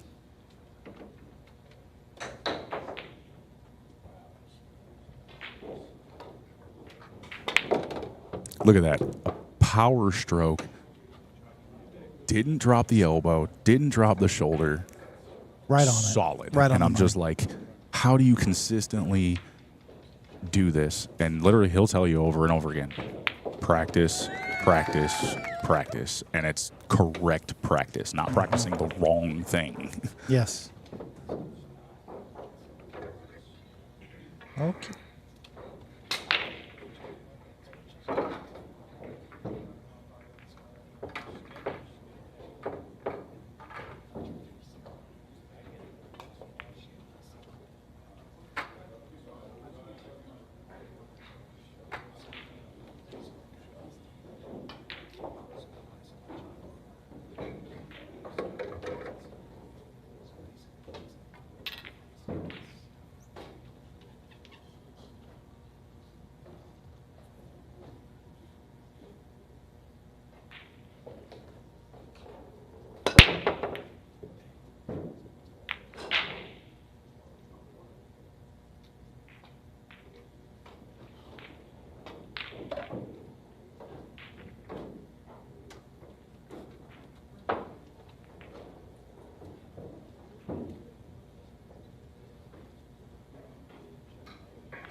No, don't do that. No.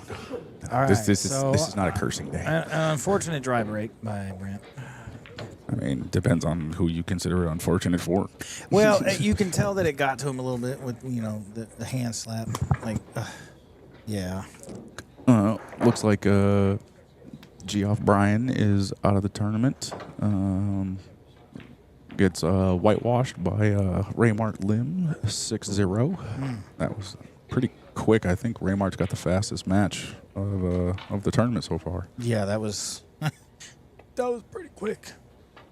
Oh, what a nice shot. Slice and dice. Every time I watch those shots, dude, I think, oh, the cue ball's just going to run because of how thin it is, and then it doesn't. But then when I shoot it, I barely touch it. I'd have been behind the 610. So there's a few players that I know of that actually prefer English to a lot of their shots. That was lucky that actually dropped. I thought that was about to bobble on Mike there, but it's usually they refer to it as the check side that they add with a touch of bottom that just as the cue ball's getting there because they didn't put a full draw stroke on it. It's just already dying as it gets there, but the English isn't dying. It's almost like a drag shot with sides. Yeah. Yeah. I don't think he's too happy. Like, sometimes I can't tell if he's happy. Well, yeah, right. He's so just six, nonchalant and content with life. Because if you look at this, the 6 is limited. It can go into 2 pockets. Yeah. I mean, 3 if he gets way out and has the 1 relic, but he's got to get right on that 5. I think he will. Because I think what he's looking at is maybe using the 7 as a cushion to stop it. 6 in the side. Well, I mean, it seems like the cut is shallow enough. He might be able to play it with draw to kick the 10 out, which would potentially bump the 6 towards the middle of the table a little bit more, letting him at least play potentially the bank and or just the 6 down to the across from where it is now, almost kind of like where the cue ball's sitting now, playing the 6 to the side. Even though that wouldn't be ideal for the 7.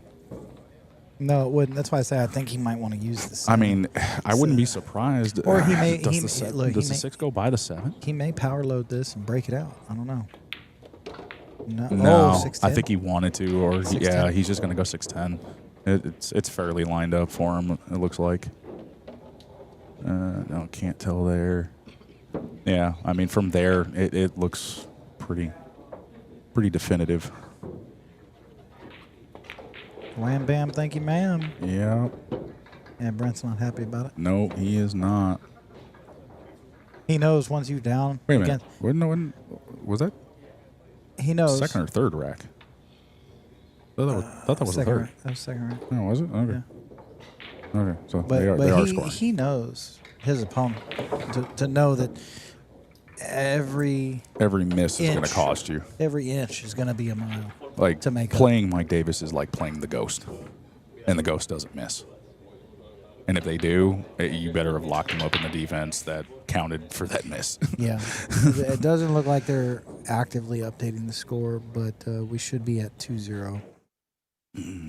Oh, it looks like Christian's keeping up here. It's 3-2 against Nicholas Carson. Currently on one of the other tables, score update, we've got Kevin Bogus is up 3-0 against Fabio Rinaldi. Michael Warren is now up 2-1 against Tom Saplicki.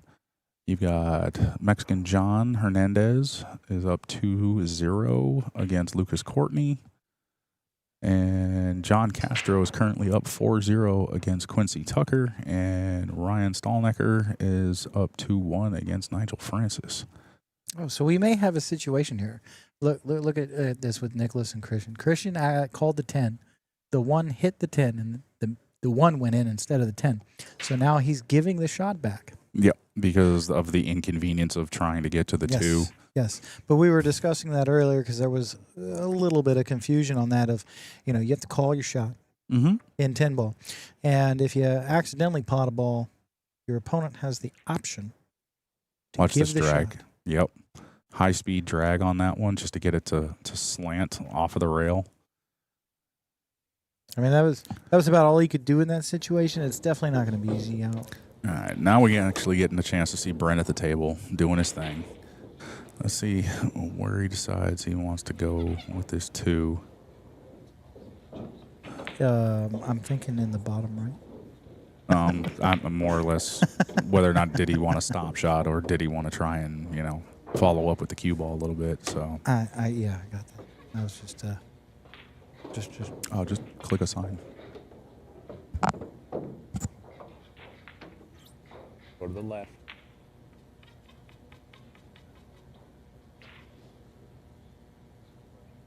Roll.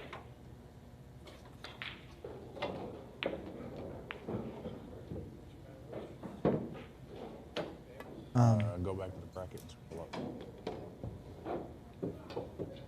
Go down a little.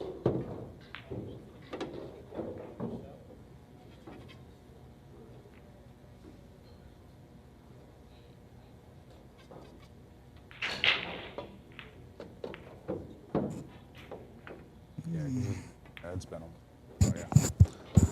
All right, so it looks like Brent's not doing too bad on this one. definitely not. Getting his flow back. So a buddy of mine that I try to make sure he gets the recognition he deserves because he's a great tournament director, great individual, always fun to be around, and an upstanding player and gentleman himself, Mr. James Marvin.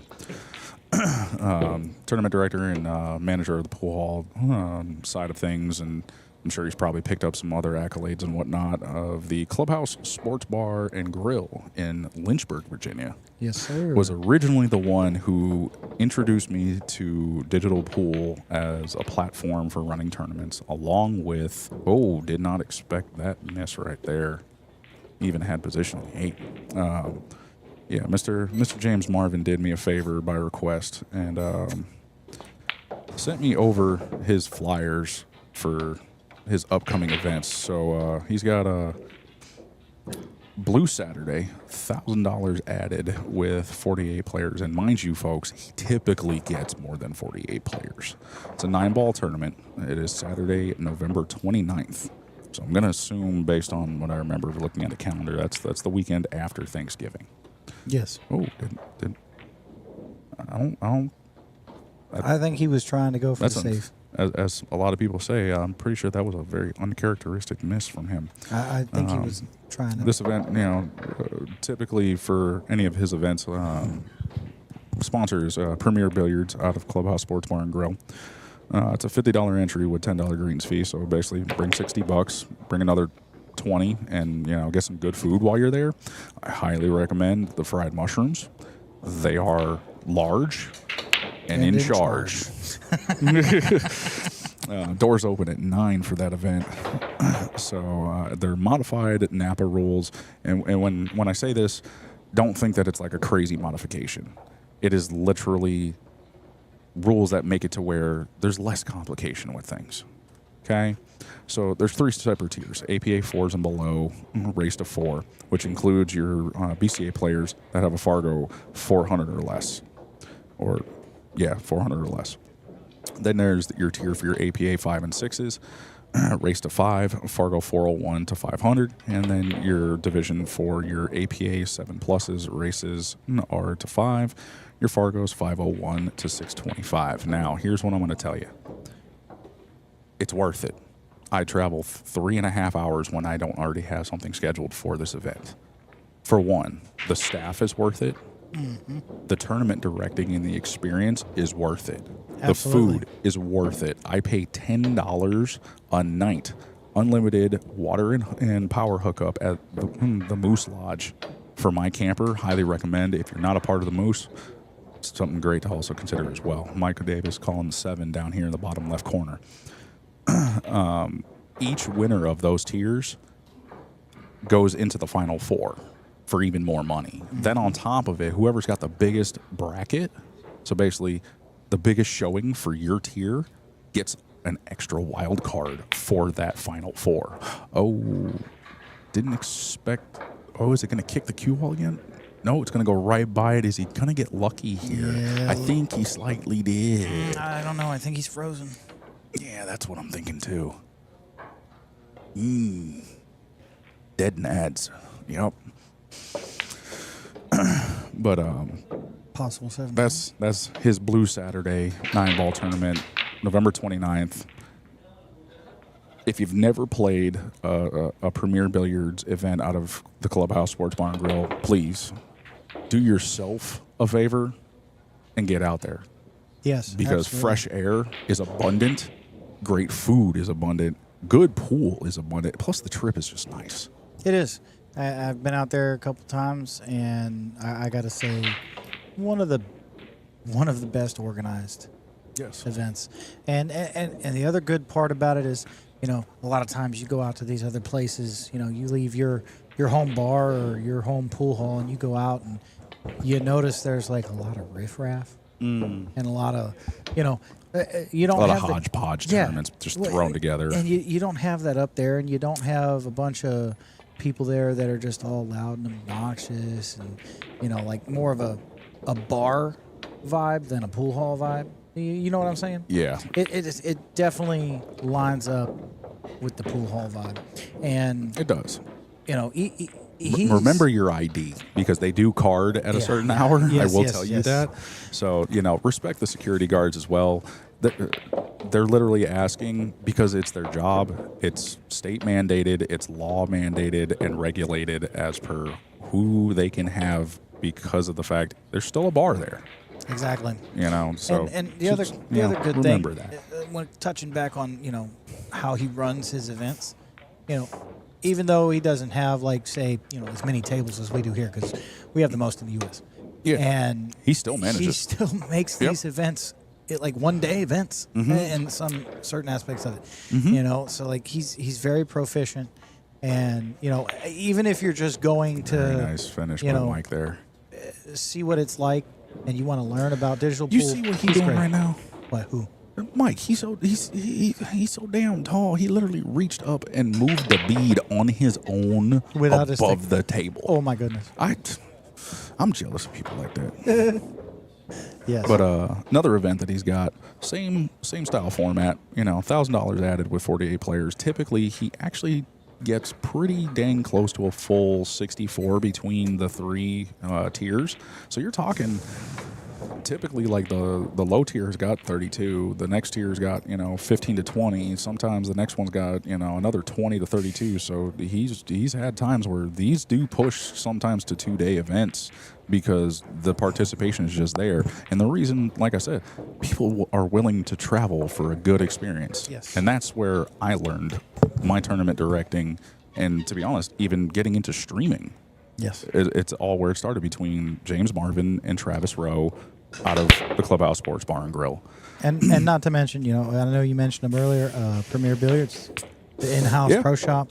They're Oh, yeah, very Rick. good. They're very Oh, good. yeah. Rick is awesome. So I bought a limited edition Predator from him, and he was one of the only ones in the country that still had it. That man has so much He- stuff on back order. He pulled it off the shelf yeah. without a deposit to hold it for me for 48 hours so I could get him everything transferred.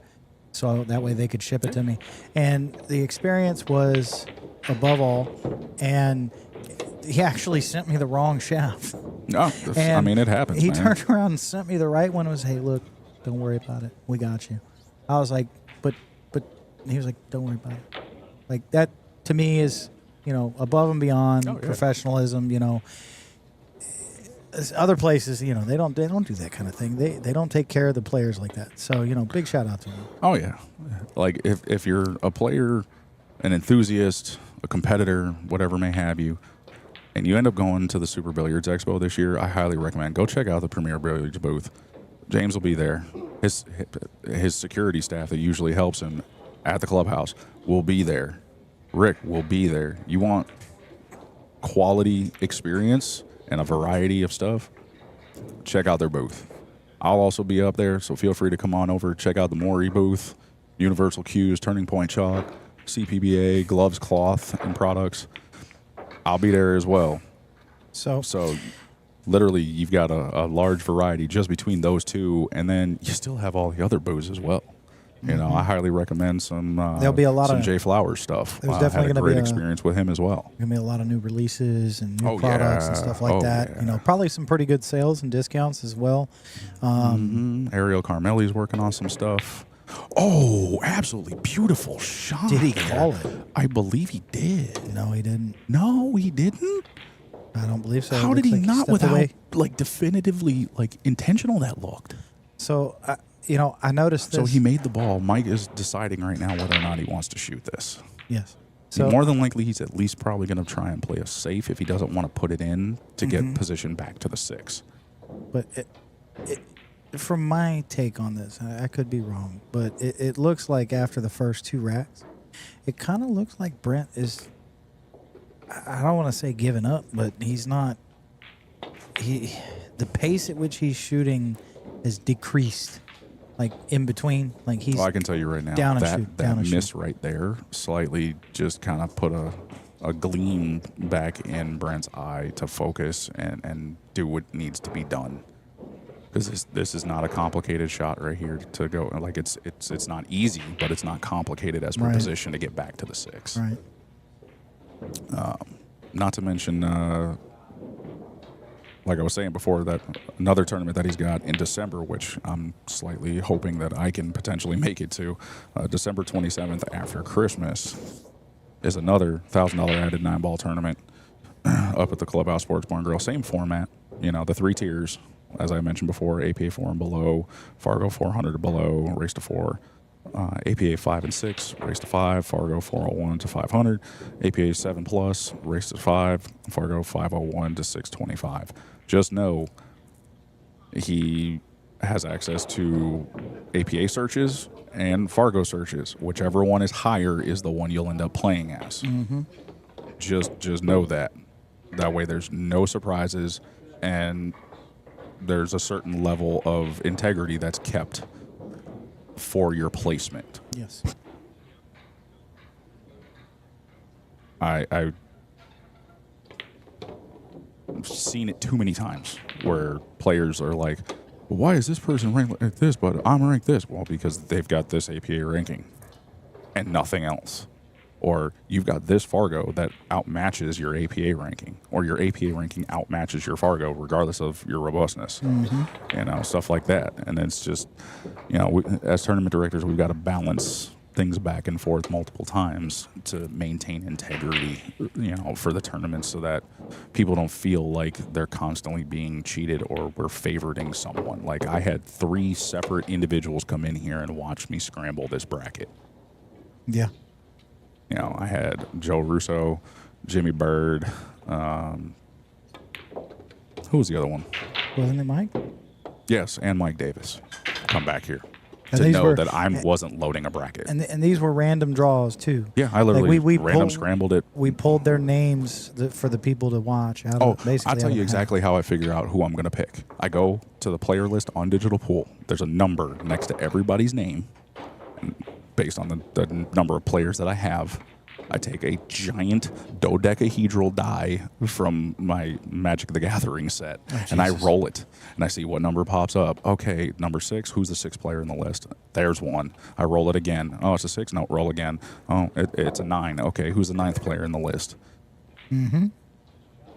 That's literally how I do it. It's random as heck. Like, I'm not loading brackets. Digital Pool literally has all the payouts. I mean, if you do the math, there's added money, even beyond the added money, because the fact I wanted to be able to make sure that I could still reasonably pay out, you know, 7th and 8th place, even though that's beyond, you know, 25% of the field. I guaranteed 25% of the field, so I was like, why not? You know, this isn't my main income. This is fun for me. Right. You know, unfortunate scratch there in the side by Mike, but this 10-ball break is definitely unforgiving sometimes with, you know, so many balls coming around. Cue ball gets smacked around quite a bit sometimes. So Brent needs some traction here. He needs to get on the board, or He just needs to remember that he knows how to play. That's it. And just stop getting mad with himself. yeah, you can't carry it over. You got to take each shot. Which that shot, you know, is the first step. can't make the second shot without the first. So now You just keep, play your game and keep rolling. just keep it going. You know? He's more than capable of keeping up with anybody, which is why he's played in, pro level, events where there's, 15, 16, 17 plus pros in an event. And it's like, just play your game, bro. That's it. But again, shout out to James, Marvin, Rick, and especially the security staff out there for keeping people safe. Not so much from fights. I've actually never really seen a fight out there. It's more or less, if they feel like someone's inebriated, they will get them, an Uber. Like they'll help them with their phone to get them a ride home. Heck, I've even seen the police out there actually give people a ride home.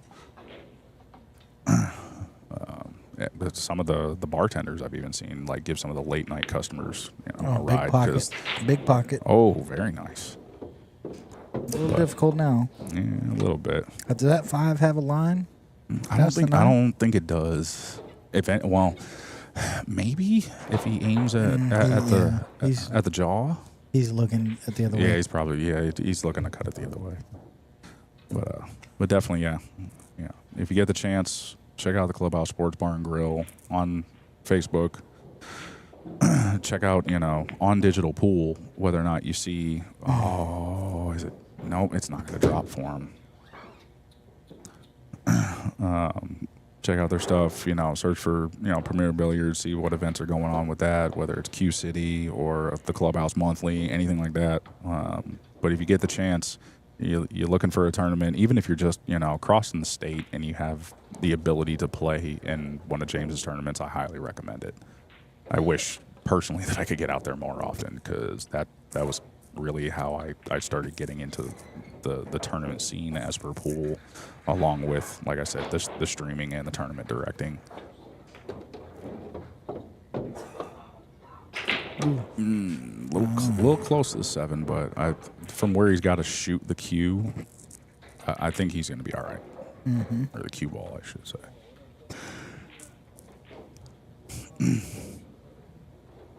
If you're out there listening, James, I love you, bud.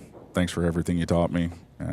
Definitely hope to see you again soon. Probably, before the expo. Seems like that's the only time we get to see each other anymore with how many events I got and how many he's got.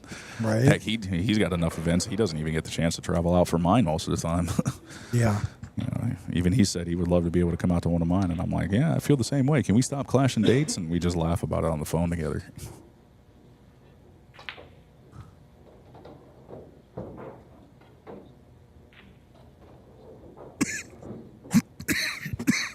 Excuse me. Looking like a decent draw stroke coming from this one right here. Ooh, nice smooth draw stroke there. Mm-hmm. I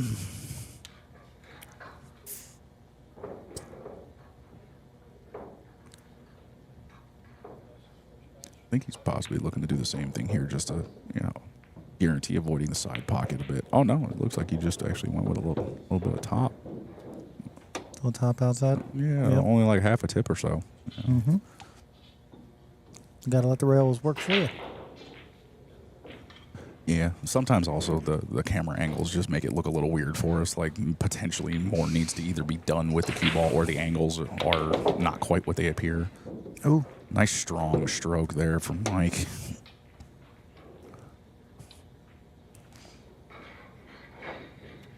Yeah, with this new technique that was passed on to me, I definitely don't mind the longer shots anymore at all.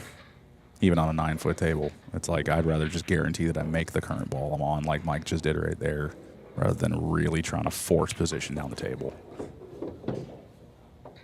And he reaches up again without even getting on his tippy toes. Jeez. Some people are built for 9-foots, I guess. yeah, no kidding. So while Brent racks here, quick commercial break brought to you by our sponsor, Digital Pool. Go to digitalpool.com and check them on out. See what you can get into. Digital Pool is the ultimate app for billiards enthusiasts, tournament directors, and league operators. Digital Pool enables world-class billiards events by using innovative technology to enhance and streamline the experience at every angle. Experience features like live scoring, text notifications, table assignments, real-time match updates, automatic reporting the Fargo rating, player stats and profiles, live streaming overlays, online player registration, and digital payment tracking. Enjoy all this and more by signing up for your free account at digitalpool.com.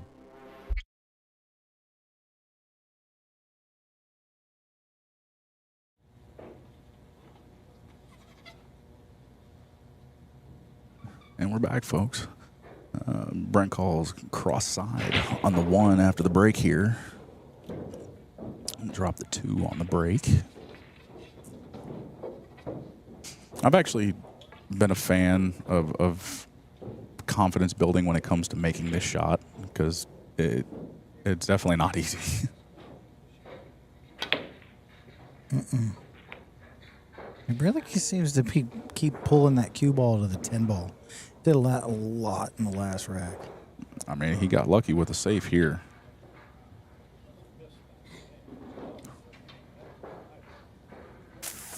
Oh. What do you think on this one? Just before the 8 and try and bend it, or come on the backside short rail with a lot of inside? I think short rail and Or hold technically it. that would be Because outside. the angle that we're looking at here, it looks like the 5 is going to travel up to the corner where he just called the corner. That's the direction it's going, and you know, it's. Oof. Wow. Off the 4? Nope. Almost gets the resave, just incidentally. Let's see. The 1 definitely passes the 9.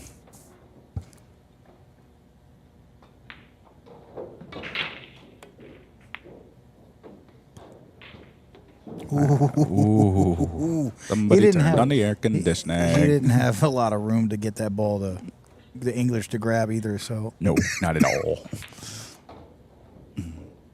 But somebody turned on the air conditioning.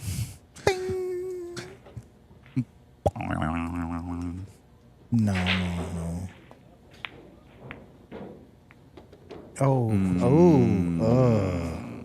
That's unfortunate. It looks like he's getting a jump cue. Time to Gorst.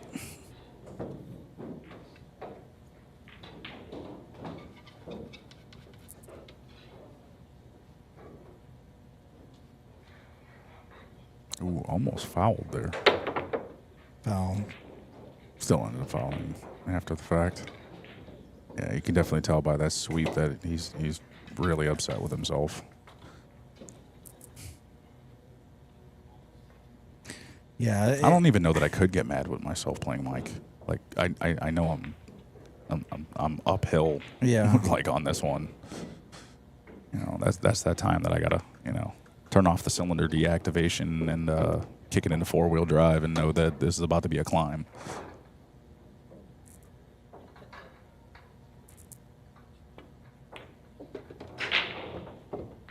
Very nice. Should be a pretty basic run out for him here. Like I said, it looked to me as though Brent kind of started checking out after the 3rd rack. Which is unfortunate. I mean, he does play very well. He has a lot of talent. I just... Yeah, he doesn't like it. Well, I guess he does like it. I mean, when you're that tall, you kind of got to like it. I mean, it's a 9-foot table, and his hand alone is halfway down it. We get it, bro. You're tall. Wee.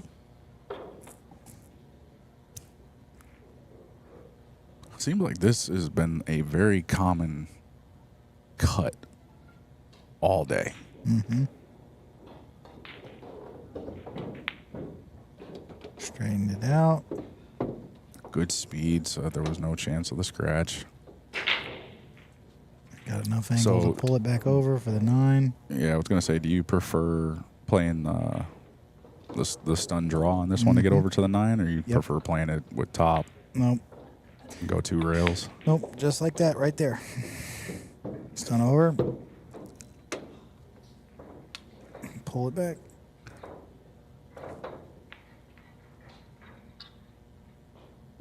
We may actually get this done in one day. Everybody's playing pretty quick. Hasn't been anything too weird. Nope. It's been pretty good so far, and I think we've only needed a ref call once, maybe twice the entire time. Everybody's been very, very gentlemanlike. A few people actually given the game ball to a few people. Not a requirement ever. Some people see it as a respect factor. Very, very nice closure. Nah, that's going nipple if anything. And he reaches up again. Oh, he actually went to a tiptoe this time. Oh. Yeah, I don't feel as bad. Oh, and I'm not even going to change the view right now because everyone needs to see this because this doesn't happen very often. Mike Davis racking. It's because it's alternate break, bro. I know. But look, that's the only time you ever see it. Unless it's rack your own winter break. I mean, a lot of the winter break ones that he used to play in, there was always a referee. I mean, I go get my sticks. I bet I could make him rack at least once. You better win the lag. I bet I can make him rack at least once. At least once.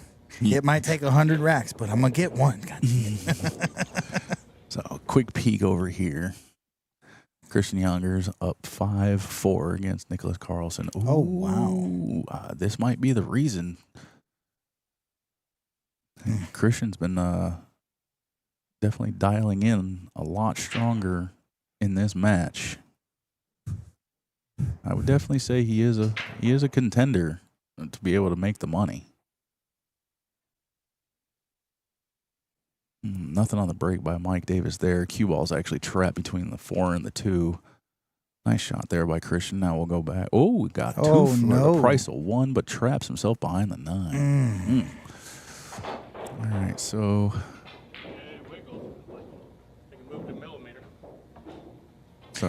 contact made on the 1 barely.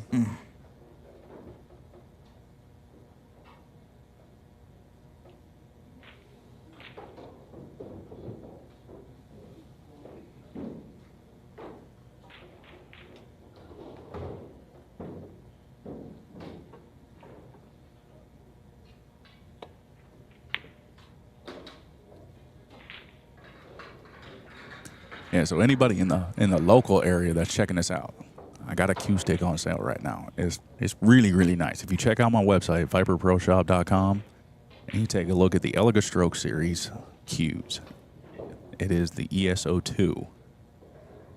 Only $230. Yes. I don't know how long it's going to stay in my hand. I just pulled it out like 2 hours ago.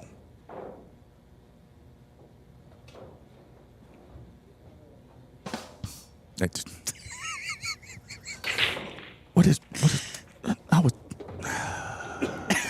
can't even be serious, man. I can't even be serious, man. What the heck? I'm not gonna lie, that was funny. I tried to stop myself, I just couldn't. We may be looking at a matchup between Benji and Raymore coming up here.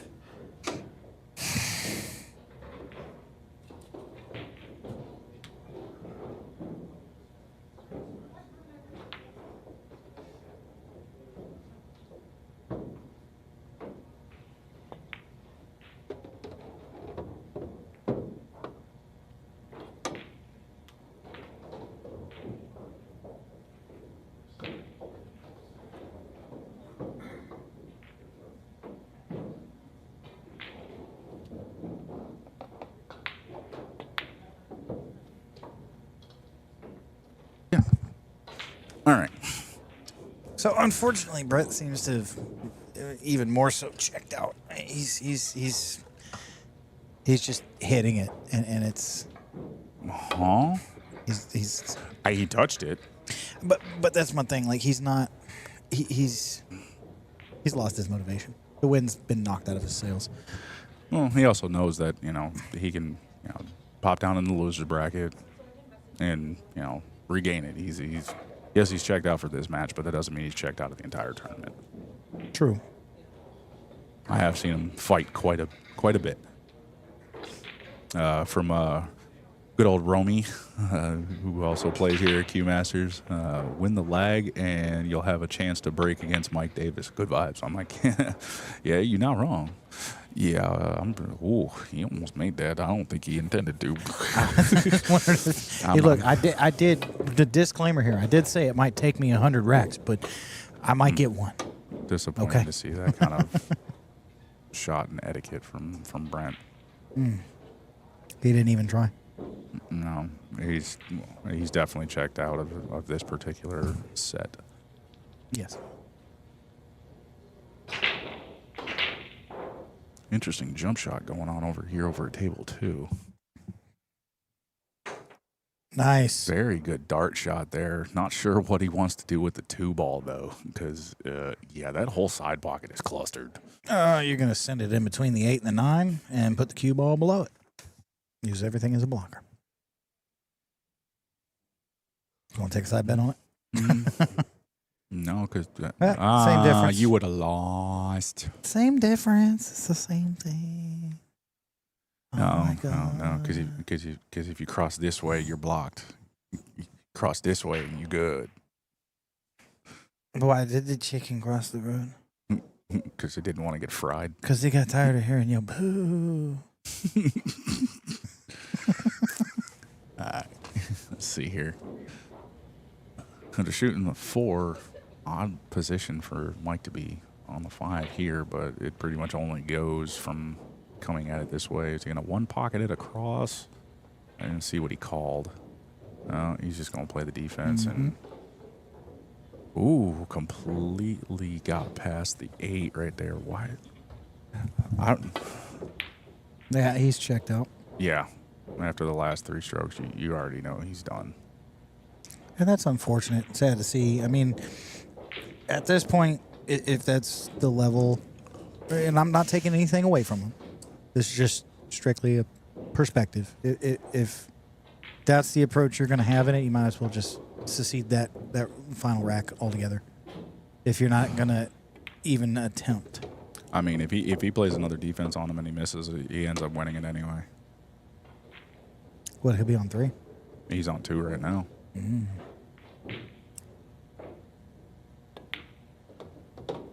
I don't even think he's going to get the chance to even see 3, so.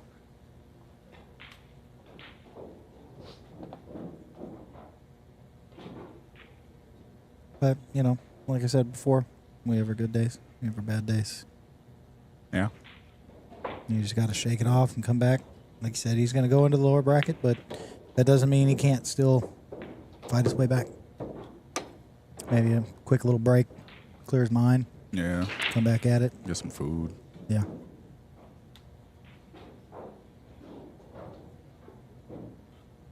I don't think it's that he's desperate. He's over this set and wants to move on to the next one. He knows that, especially against Mike Davis, this particular gap is extremely hard to overcome, even in an alternate break format, because Mike is shooting well.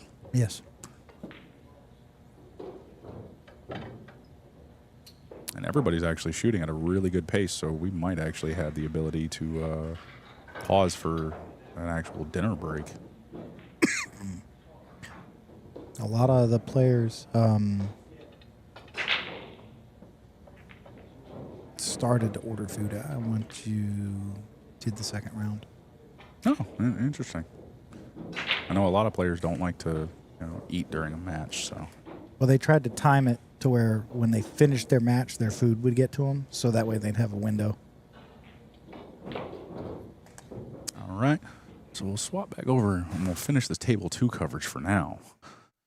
Looks like a nice little tuck behind defense. No, he just said he's on 2. Yeah, Christian's currently on 2 by that little symbol there.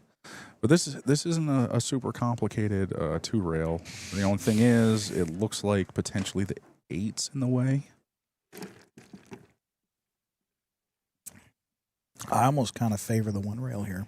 It's a little bit of spin, straighten it out, or pull it back to the side rail where his cue's at now and to make contact. I